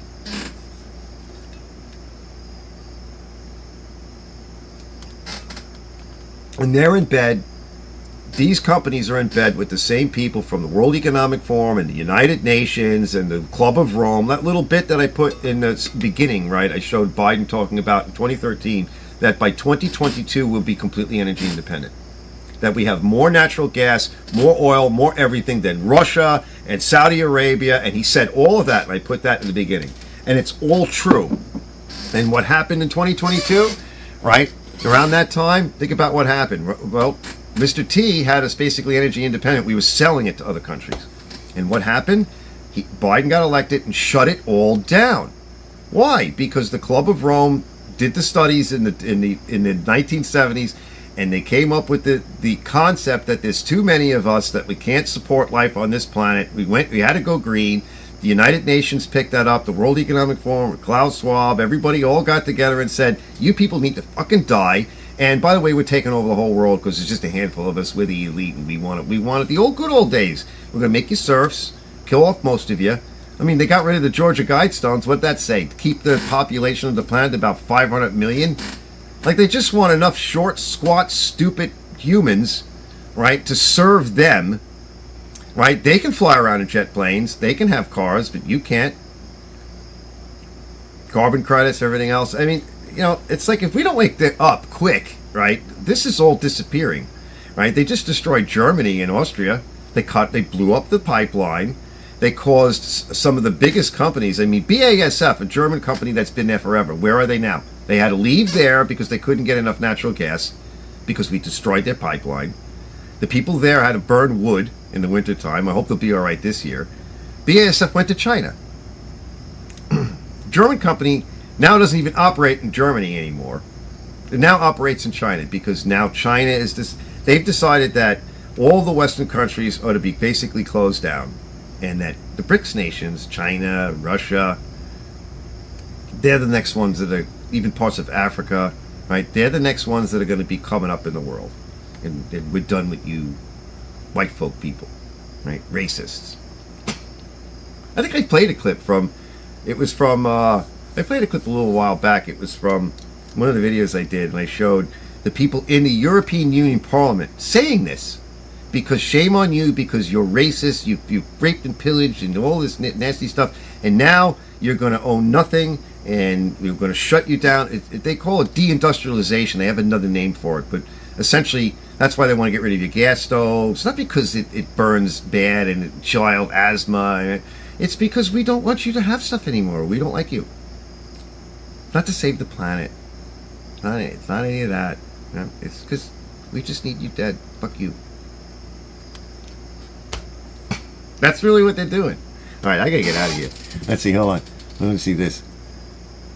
Shadow people. Who's shadow people? PVC pipe chemical was the stuff that was being burned in Ohio from the train wreck. Yeah, it's the chemicals that are in that. Yep. And when you burn it, it turns into dioxins. Yep. Yep. You don't burn that shit. Nope. It's fine. In the state, well, in the state they had it in the chemicals. They had pellets and they had liquid, and it keep them separate. And you take care of it and you do your business with it. You have to handle it correctly, and you can make good stuff with it. In that form, if you burn it and set it on fire, it's a toxic horror. So we know how to handle this stuff. It's not a problem to handle. I mean, an accident's an accident, but. You know, part of the reason for that accident, I don't know if I showed you this. I didn't show this. There was a fellow I was watching who actually works on the railroad there. And he was showing that the detectors that detect overheating on the bearings in the tracks, he actually showed you some of those detectors up that line. And one of them was not functioning properly. And they called the train back and forward. They stopped the train, they pull it off to the side, and they bring it back and forward again. And they do that to make sure that there's a problem to find the problem. It's either with the detector or there is a problem with the bearing. And so first they have to check the detector. And he went back and forth and back and forth. And this one detector was not firing accurately. It was not saying there's a problem accurately. It was not consistent. So he went over into the little booth where the computer sits. Right? And you see the computer in the system, And he looks down, and on the floor, this is cold, this is the winter time, and on the floor is a little shit heater from like Home Depot. And there's a wire going up to the wall, and it's not plugged in. He plugs it in, lets it warm up, goes back outside, has the train go back and forth a whole handful of times. The detector's working properly. A rail detector, a bearing detector on a rail that's in the computer room is wired up to the computer room. That's a little hut, and if it gets too cold, it won't work right. And it's the computers, it's not the actual detector at the rail, because they go bad too. But if that system does not heat it, and so what's the solution? Go to Home Depot and plug. Well, somebody unplugged it, and it didn't work right. That's the sophistication we're working with, because they don't care. Right? They can prove that it works. It gets a sticker. By the way, they only work when the weather's nice, accurately, consistently. And if it gets really cold, their fix is plug a heater in it. So if somebody trips on the wire or the heat is not turned on right, and it just won't pick up the fact that the bearing on the rail car is overheating, which will cause a major problem now because of this cheesiness, right? This is the stupidity. It's dangerous. Stupid is dangerous. So, yeah, did you see that? Yep. So, I should have saved that one. I was like, wow, that's bad. Sometimes it's not a big conspiracy. Sometimes it's just stupidity. Because people are real. Like I said, I'm an idiot savant, right? It's just stupidity. It's the cheapness of things. It's like the company doesn't like, fuck it. Put a heater in it. I don't care. What do you want me to do? I didn't design it. Somebody bought it off. The government says it's okay. Okay? Don't say anything. You want your job? You want to keep your job? Shut up. That's what starts to happen after a while.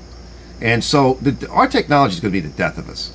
It really is, because it's getting out of hand. It's too many things happening too quick, and these are dangerous things that affect our lives. It's too much, and we don't have responsible people in government and at the head of these companies. Some companies, yeah, but most of the ones that we're dealing with, they're not responsible. They don't care. And just like the military, because I worked at Grumman, I worked around the military, for the military, and I learned. It's called compartmentalization. Okay, you know how to make this plate. This plate might go in a warship. This thing that looks like this looks like a plate, but it's not a plate. It's a reflector for microwaves or something or whatever. And I don't really know that, because I'm taught to make this thing. And where it winds up is in some top secret program, death ray, I don't know, whatever. But it doesn't look like it, and I don't know anything about it because I'm not told it, because it's called need to know. I'm happy to have the job, and I'm paid well to shut up and not ask questions. I'm paid well to not ask questions.